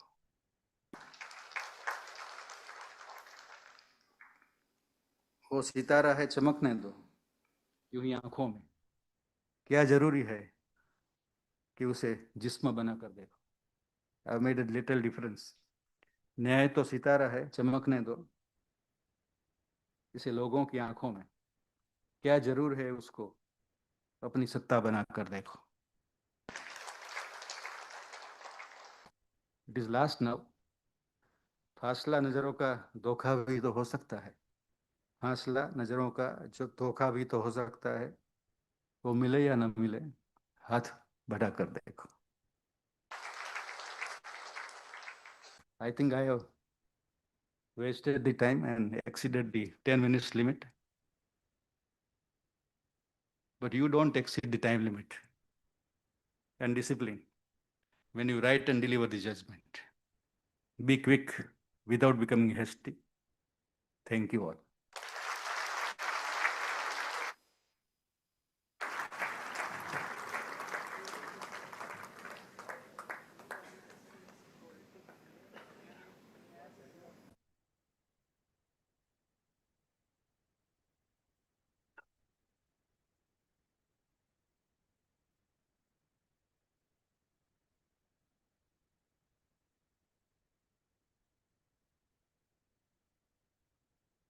Thank you, Honorable Lordship.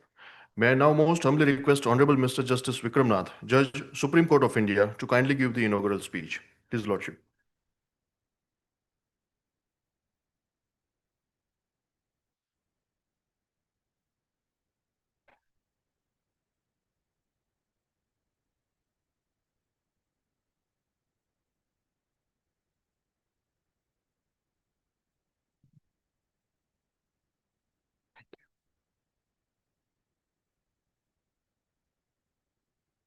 It is still morning, so very warm good morning to everyone. My time is already over. I was supposed to finish my address at 11:25. It is 11:30. But still, and after hearing Justice Anjaria, I will speak a little more than what I had thought. So all of you will have to bear with me. My esteemed colleagues, Justice N.V. Anjaria and Justice Vipul M. Pancholi, Honorable Chief Justice of the Gujarat High Court, Justice Sunita Agarwal, Honorable Judges of the Gujarat High Court, Justice A.Y. Kogze, Executive Chairman, Gujarat State Legal Services Authority, Justice A. Supaiya, Chairman, Gujarat High Court Legal Services Committee, Justice Bhargav D. Karia, Judge in Charge, President, Gujarat State Judicial Academy,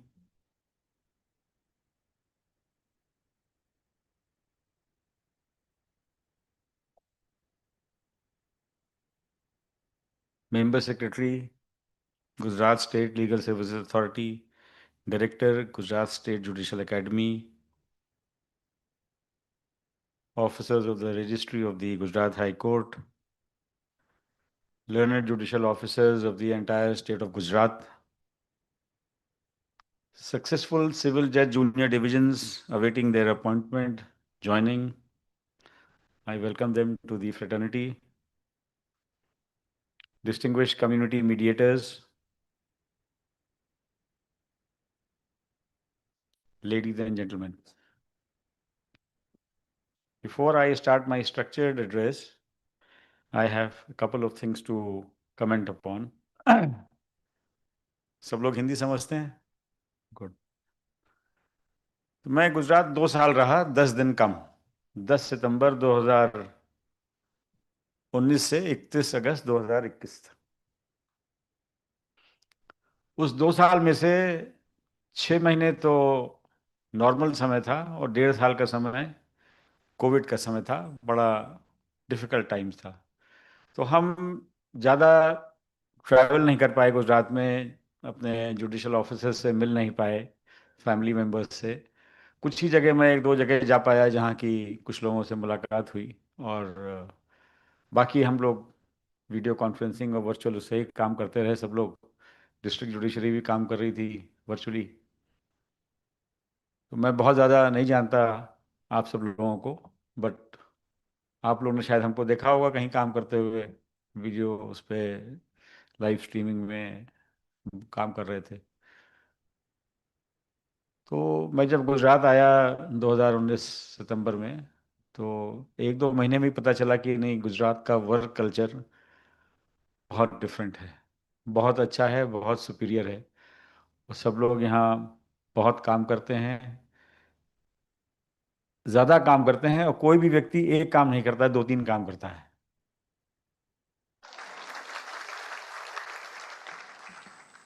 अपना पद का काम पूरा करने के बाद, जिसके लिए उसे तनख्वाह मिलती है, उसके बाद वो फिर इन्वेस्टमेंट में चला जाता है.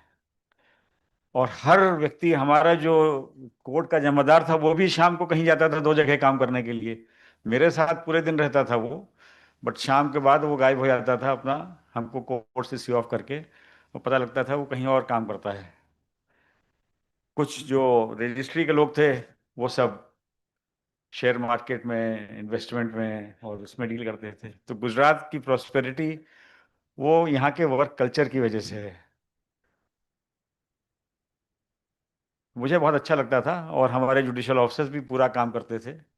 I was very happy and impressed, and in those difficult times also they contributed to the best of their ability, maybe a little more. तो सबसे पहले तो मैं बधाई देता हूँ यहाँ के जुडिशियल ऑफिसर्स को. मुझे उम्मीद है कि आप लोग वैसे ही अभी भी काम कर रहे होंगे.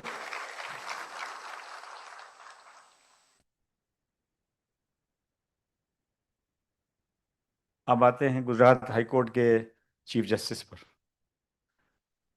ये आपके जो चीफ जस्टिस महोदय हैं, ये हमारे प्रदेश से हैं. हम दोनों एक ही प्रदेश से हैं, ऐसा कहना चाहिए हमको, उत्तर प्रदेश से. और इलाहाबाद उच्च न्यायालय में हम लोग साथ साथ काम करते थे, वकालत भी किया साथ में, उसके बाद फिर जज भी रहे. बेंच तो शेयर करने को नहीं मिली है, कभी बैठे नहीं है हमारे साथ, मगर एडमिनिस्ट्रेटिव काम बहुत किया हम लोगों ने. तो चीफ जस्टिस आपकी गुजरात हाई कोर्ट और गुजरात स्टेट जुडिशरी के लिए बहुत सौभाग्य की बात है कि आपको ऐसी कर्मठ, हार्ड वर्किंग, और जैसा अंजारिया साहब ने कहा, विजनरी चीफ जस्टिस. इतनी सारी स्कीम्स इन्होंने फ्लोट कर दी हैं कि लोग हमसे कहते थे हमने बहुत कुछ किया, हमने कुछ भी नहीं किया इनके आगे. ये समझ लीजिए आप लोग. और हर महीने 2 महीने पे कोई कॉन्फ्रेंस हो रही है। आप लोगों को सबको बहुत सारा ज्ञान मिल रहा है, आप लोगों को सीखने को मिल रहा है। कितने सारे सेंटर्स शुरू हो गए, कितनी वेलफेयर स्कीम्स शुरू हो गई, जितने भी आर्म्स हैं जुडिशरी के और एक्सटेंडेड, नालसा, ये जितना एकेडमी, सब जगह काम बढ़ता जा रहा है, काम आगे प्रगति पर है। कंस्ट्रक्शन हो रहा है, बिल्डिंग्स बन रही हैं, लैंड एक्वायर हो रही है। तो चीफ जस्टिस आपकी 11 बजे से 5 बजे तक तो कोर्ट करती ही हैं पूरा, उसके अलावा एडमिनिस्ट्रेटिव काम इतना करती हैं। तो ये बहुत कम ऐसे चीफ जस्टिस मिलते हैं, हम शायद इतना नहीं काम करते थे जितना कि वो करती हैं।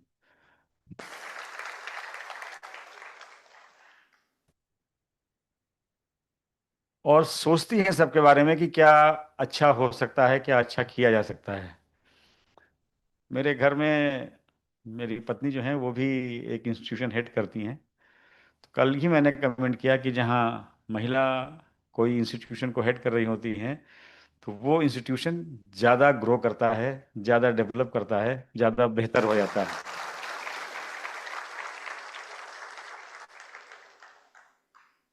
तो मैं ये उम्मीद करता हूँ आप लोगों से कि पूरा सहयोग और अपना जितना भी आपका तन मन धन से आप जो भी सेवा कर सकते हैं अपने सिस्टम की या अपने इंस्टीट्यूशन की, जुडिशरी की, वो करिए और अपने चीफ जस्टिस के हाथ को मजबूत करिए। और गुजरात हमेशा हर चीज़, कई चीज़ों में आगे रहा है, तो गुजरात की जुडिशरी भी ऐसी रहे कि सबसे ज़्यादा डिस्पोजल हो, सबसे अच्छा डिस्पोजल हो, सबसे कम डिसिप्लिनरी इंक्वायरी हो, सबसे कम टर्मिनेशंस हों, डिसमिसल्स हों, सस्पेंशंस हों। सब लोग अपना अपना काम अपने तरीके से अपने मर्यादा के अंदर करते रहें, तो इससे बड़ा आप गिफ्ट अपने चीफ जस्टिस को नहीं दे सकते। चीफ जस्टिस को क्या, पूरी सोसाइटी को ही। अगर सोसाइटी आपसे खुश है, आप अपना काम कर रहे हैं, मुकदमे डिसाइड कर रहे हैं, अच्छे से डिसाइड कर रहे हैं, इससे अच्छा और क्या हो सकता है। तो यही मेरी आप लोगों से उम्मीद है, यही आशा है, और ऐसा ही निवेदन करेंगे आपसे। अब आते हैं जस्टिस अंजारिया पर। हम इनके साथ बहुत 2 साल तो यहाँ पे हम थे, मुझे मौका नहीं मिला उनको सुनने का। आज पहली बार मैंने अंजारिया साहब को बोलते हुए सुना, बहुत मज़ा आया, बड़ा आनंद आया। और इनका ये नया रूप, इतना बढ़िया भाषण देते हैं ये। मैं तो इनको हमेशा कभी फिलोसोफर कहता हूँ, थिंकर कहता हूँ, apart from being a very fine जज एंड अ वेरी नॉलेजेबल जज। और ये क्वालिटी इनके अंदर है, पोइट्री लिखते हैं, प्रोज लिखते हैं, सब कुछ करते हैं। मगर आज इनको सुनने के बाद लगा कि अगर शायद ये टीचर होते तो बहुत बेहतर टीचर होते हैं।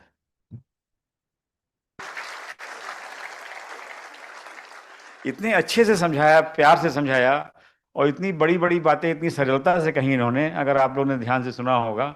मैं तो बिल्कुल एकदम बहुत सुन रहा था, बिल्कुल मग्न होकर के, मंत्रमुग्ध होकर के जिसको कहते हैं। और अंजारिया साहब ने बिल्कुल जो है हृदय जीत लिया हमारा, आप लोगों का भी जीत लिया होगा। तो आज की स्पीचेस जितनी होंगी उसमें बेस्ट अवार्ड जो है जस्टिस अंजारिया का है, ये तय है।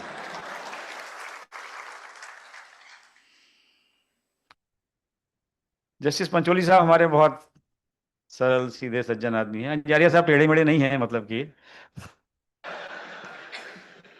पंचोली साहब बहुत कम बोलते हैं, काम बहुत करते हैं, बहुत होशियार हैं। हमें याद है जब हम लोग थे यहाँ कोविड में काम कर रहे थे, तो 2-3 बार ऐसा मौका आया, मुझे रात को फ़ोन करके इनको बधाई देनी पड़ी कि ब्रदर इतना आपने हमारा वर्कलोड संभाल लिया।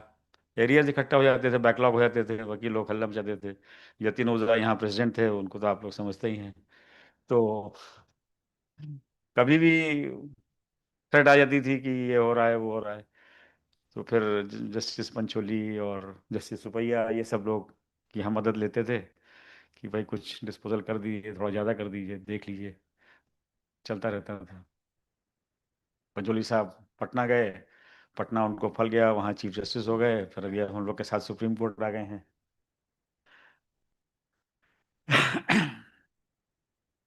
अब सबके बारे में बताने लगेंगे तो फिर यही बात हो जाएगी। अब चलते हैं सब्जेक्ट पर। बाकी सुपैया साहब, कोगजे साहब, वो कारिया साहब, वो जितने सामने लोग बैठे हैं जिनके साथ हमने काम किया है, कुछ लोग उस समय रजिस्ट्री में थे, अब न्यायमूर्ति हो गए हैं, तो इन सब लोगों के बारे में बात करना ज़्यादा हो जाएगा, आराम से कभी करेंगे। अब आते हैं सब्जेक्ट पर।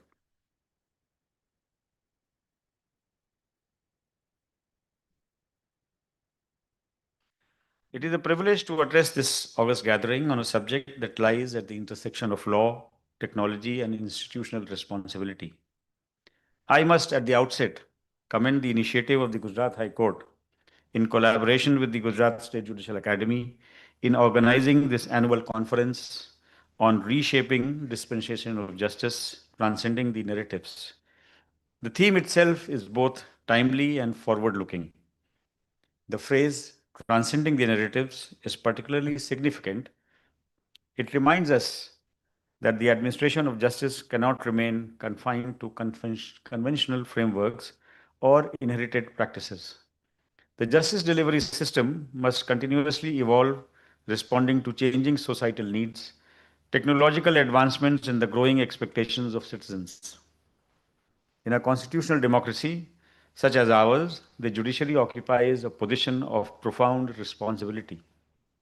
It is not merely an adjudicatory body, it is an institution that safeguards rights, upholds the rule of law, and reinforces public confidence in governance.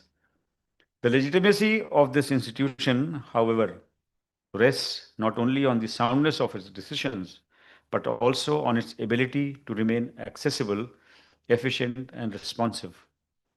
It is in this broader context that today's theme assumes importance. To reshape the dispensation of justice is not to depart from our foundational principles, but to strengthen them by adapting to contemporary realities. It calls upon us to reflect not only on the challenges we face, but also on the opportunities that lie ahead. Before we proceed further into the specifics of reshaping the dispensation of justice, it may be useful to step back and reflect upon a more fundamental question. What do we mean by justice? For any attempt to reform, innovate, or strengthen our institutions must first be anchored in a clear understanding of the very idea we seek to serve. It is only when we appreciate the philosophical and constitutional foundations of justice that we can meaningfully evaluate how best to deliver it in changing times. Modern jurists have long engaged with this idea. H.L.A. Hart, a British legal philosopher, viewed law as a system deriving legitimacy from fairness.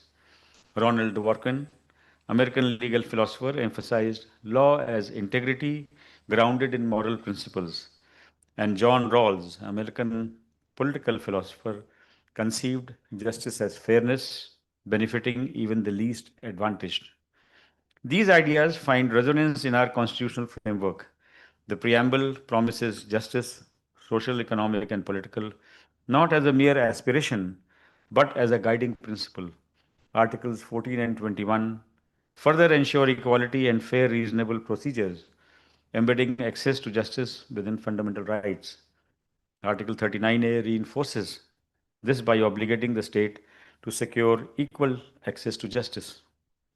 Yet, a system that is inaccessible, delayed, or costly cannot fulfill this promise. Courts must therefore be not only fair, but also accessible and efficient. If I may at this stage share a small recollection from my days at the bar, there was a time when legal research was a far more physical exercise.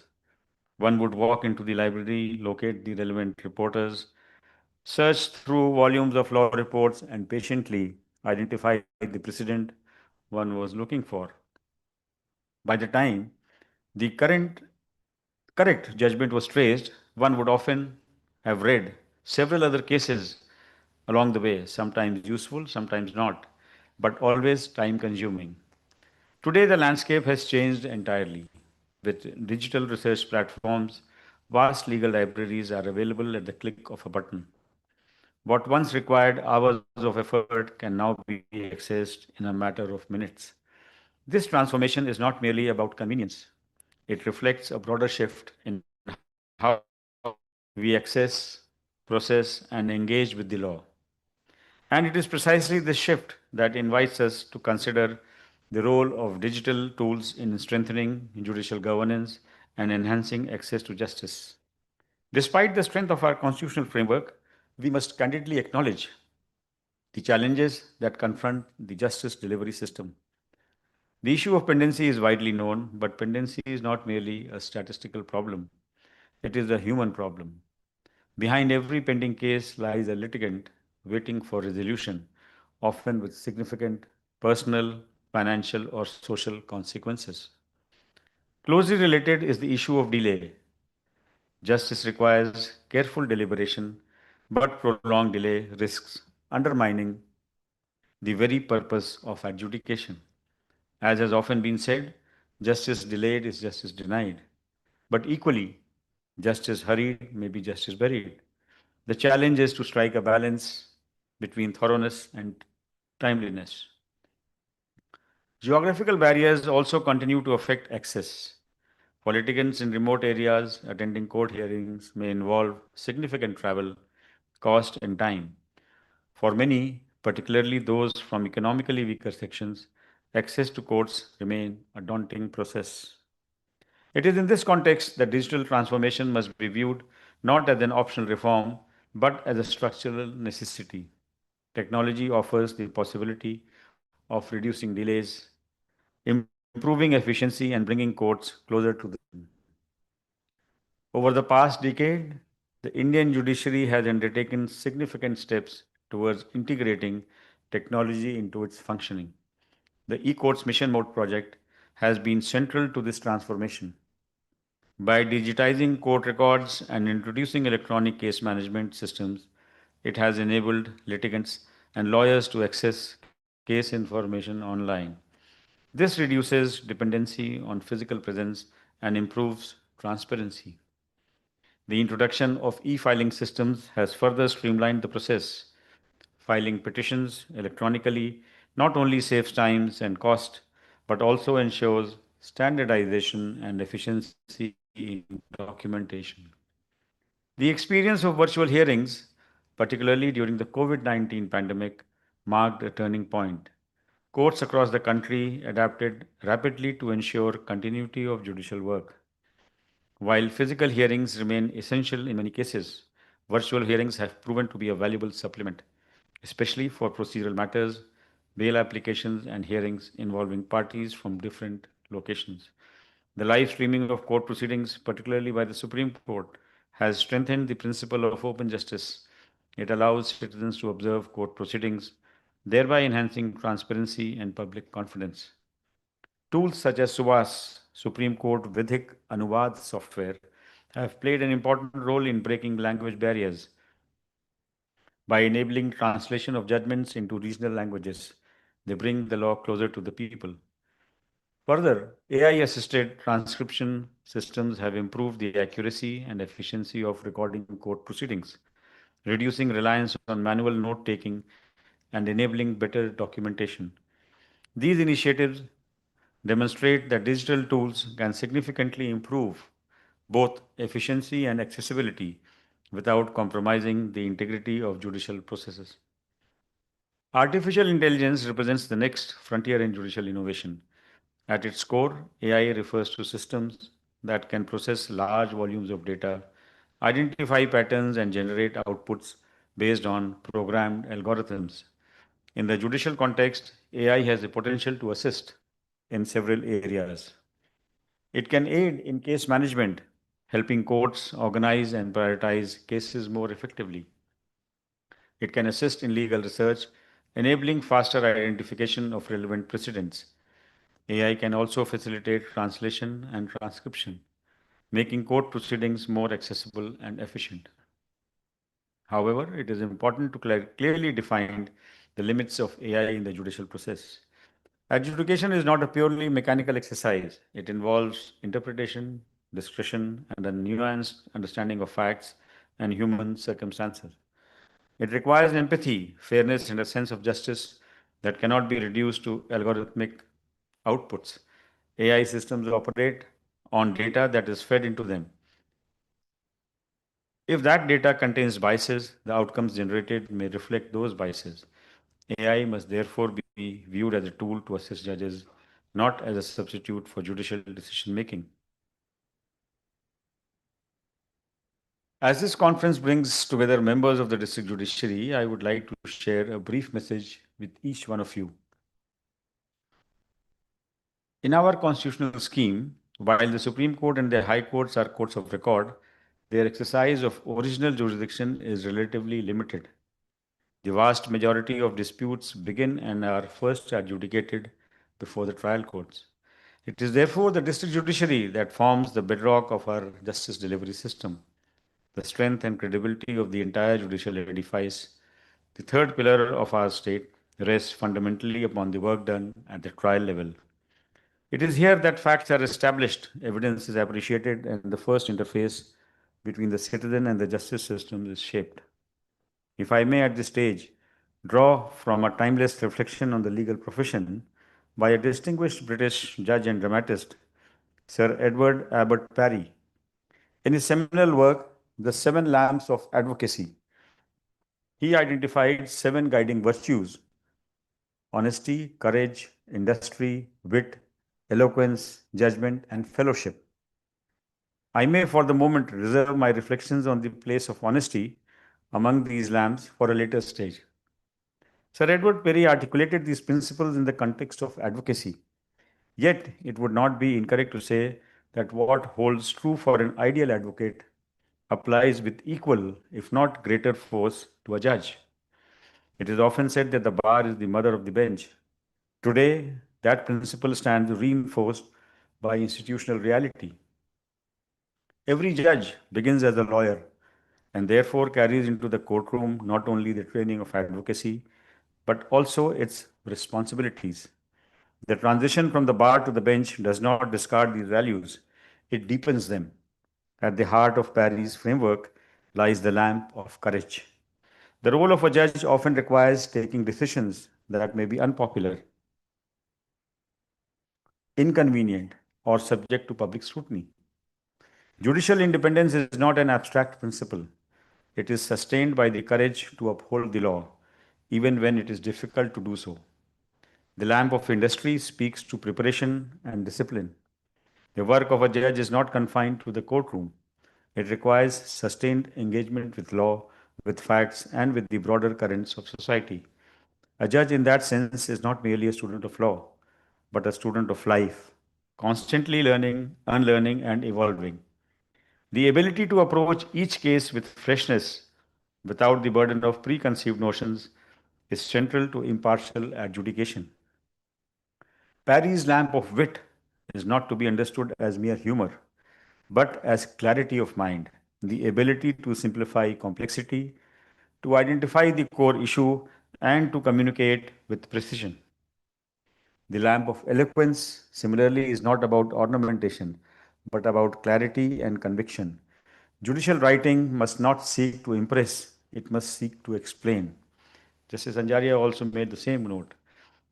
The authority of a judgment lies in its reasoning, not in its rhetoric. The lamp of judgment perhaps assumes the highest importance on the bench. It is the ability to separate the essential from the peripheral, to avoid prolixity, and to decide with clarity and balance. Knowing what to omit is often as important as knowing what to include. Finally, the lamp of fellowship reminds us that the justice system is a shared enterprise. The relationship between the bench and the bar must be anchored in mutual respect, courtesy, and trust. The dignity of the institution is preserved not only through decisions, but also through conduct.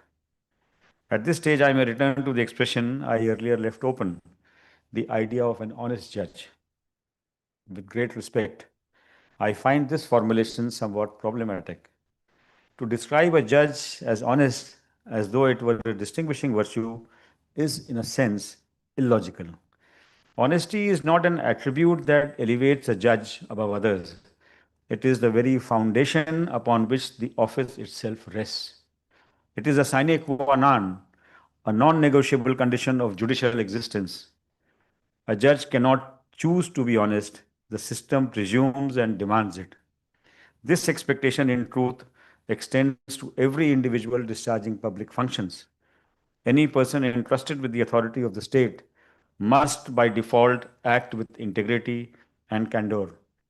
To celebrate honesty as an exceptional quality risks lowering the standard that society is entitled to expect. If I may put it plainly, honesty is not a virtue in judicial office, it is a given. The absence of it is not a shortcoming, it is a disqualification. It is perhaps for this reason that in reflecting upon Sir Edward Perry's 7 lamps, one may see honesty not as one among equals, but as the light that sustains them all. For without honesty, courage may become recklessness, eloquence more rhetoric, and judgment an exercise in form rather than substance. It is this foundational integrity that gives meaning to every other virtue that the judicial office demands.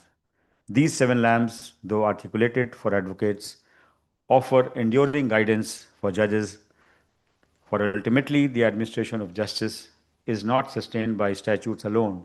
It rests upon the values, discipline, and character of those entrusted with its responsibility. If one reflects upon the evolution of judicial work over the years, the transformation is both striking and instructive. There was a time when judges would write their judgments entirely by hand, painstakingly, line by line. This gradually gave way to typewriters, then to desktop computers, and today to laptops and digital platforms that allow instant access to precedents, records, and research. The tools of the judicial office have undoubtedly become more efficient, more precise, and more enabling. Yet it must also be acknowledged that while the means have become easier, the demands have not diminished. On the contrary, the volume, complexity, and expectations from the judiciary have only increased. Ease of tools does not translate into ease of responsibility. It only shifts the manner in which that responsibility is discharged. If the physical labor of writing has reduced, the intellectual and ethical labor has only intensified. Therefore, the judicial office today calls for a renewed commitment. If the path has been made smoother, the journey must be undertaken with greater purpose. The proverbial midnight oil may not need to be burnt in the same way as before, but it must certainly be burned in thought, in preparation, and in the pursuit of excellence. Equally important is the recognition that the system today provides significant institutional support to judges. Across all levels of the judiciary, there has been a conscious effort to ensure that judges are equipped with the necessary infrastructure, assistance, and facilities to discharge their functions effectively, whether it is administrative support, research assistance, residential facilities, or technological access. The endeavor has been to create an environment where a judge's mind is free to focus on the task of adjudication. The purpose of these facilities is not merely convenience. It is to ensure that the judicial mind remains unburdened by extraneous concerns. A judge must not be distracted by anxieties about matters outside the courtroom. The system in its design seeks to ensure that the judge is able to dedicate his or her full intellectual and moral energy to the dispensation of justice. But with this support comes a corresponding responsibility. The facilities provided are not privileges to be enjoyed in isolation. They are enablers of duty. They call for a deeper sense of commitment. When the system strives to take care of what lies behind the judge must in turn ensure that what lies before him, the cause of justice, is addressed with complete dedication, integrity, and diligence. As I conclude, I would respectfully submit that the journey of reshaping the dispensation of justice is not merely about adopting new tools or embracing new narratives. It is about reaffirming our commitment to the very purpose of our office. Technology will continue to evolve, systems will improve, facilities will expand, but at the heart of the justice delivery system will always remain the judge, guided not by algorithms, but by conscience, not by convenience, but by duty. The real transformation, therefore, lies not in the instruments we use, but in the intensity with which we discharge our responsibility. If I may leave you with a thought, every order we pass, every judgment we deliver is not merely a decision between parties, it is a reaffirmation of public faith in the institution of justice. Let us therefore strive to ensure that while we adapt to change, we remain anchored in our foundational values. For in the final analysis, it is not the system alone that delivers justice, it is the individual who upholds it. With this, I wish all of you, the organizers, that the 2 days, the 3 sessions which are going to be conducted soon after and tomorrow would be enriching for each one of the participants and for the panelists who would be addressing. And of course, as the open house question answer is also there, do raise your question and get your answers from your seniors here, from the judges of the High Court. They'll give you the answers. Make the most of it. You've traveled far, from far and near to come and be a part of this conference. So make the best of it and take back good memories and good enrichment from this conference. Thank you very much.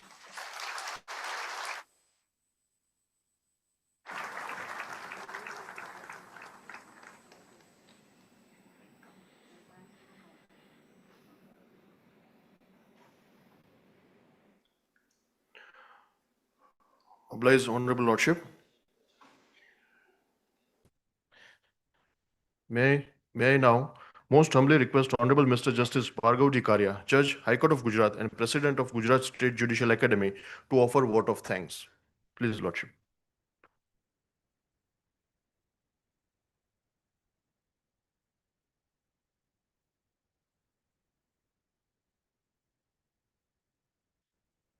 Honorable Mr. Justice Vikramnath, Judge Supreme Court of India and Executive Chairman NALSA.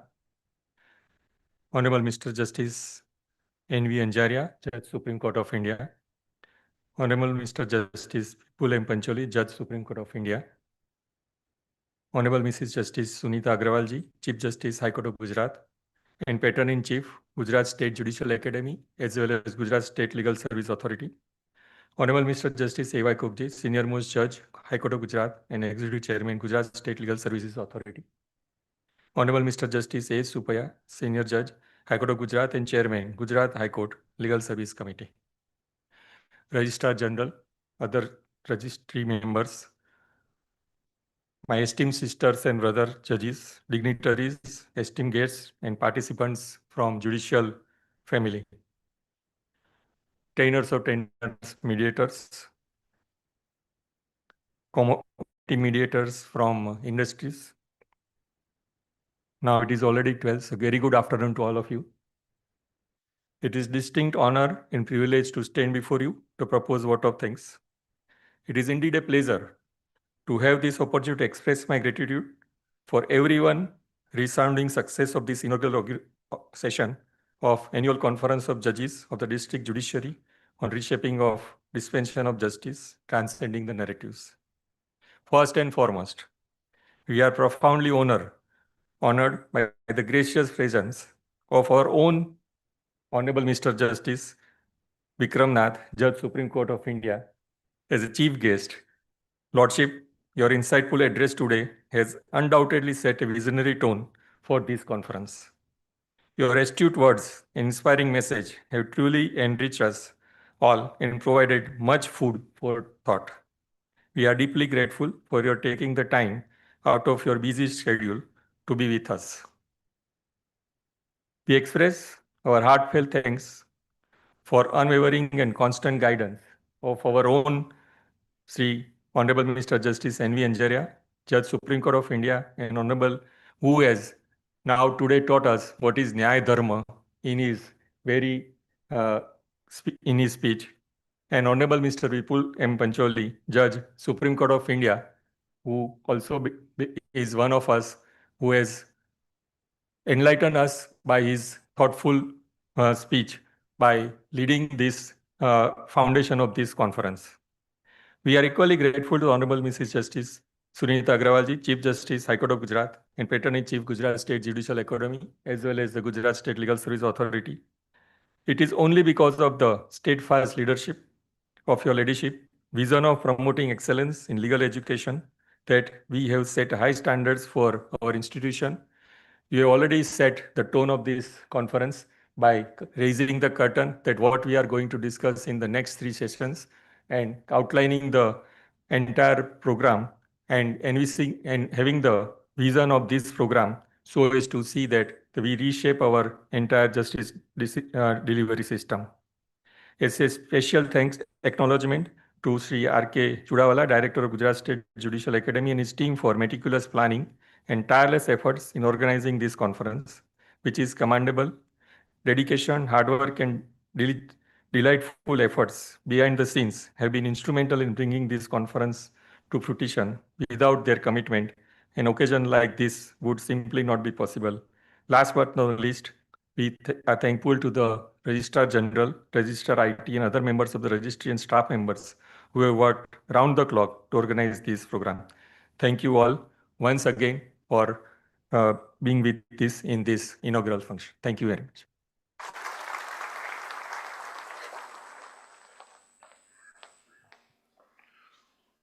Obliged, Honorable Lordship. May I now most humbly request all the honorable dignitaries on the dais and off the dais and all the participants to kindly rise for the national anthem.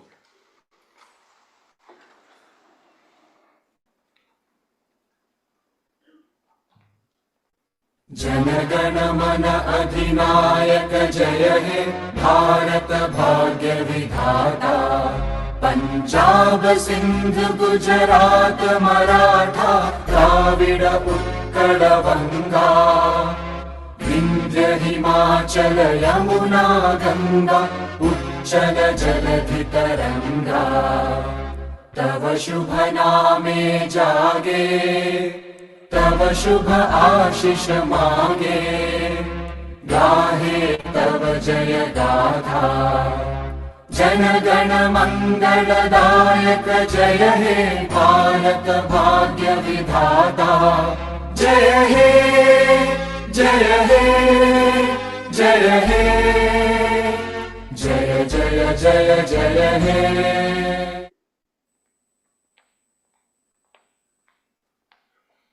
Thank you very much. May I now most humbly request honorable dignitaries and honorable lordships to proceed for the group photo followed by high tea. Yes, that yes. The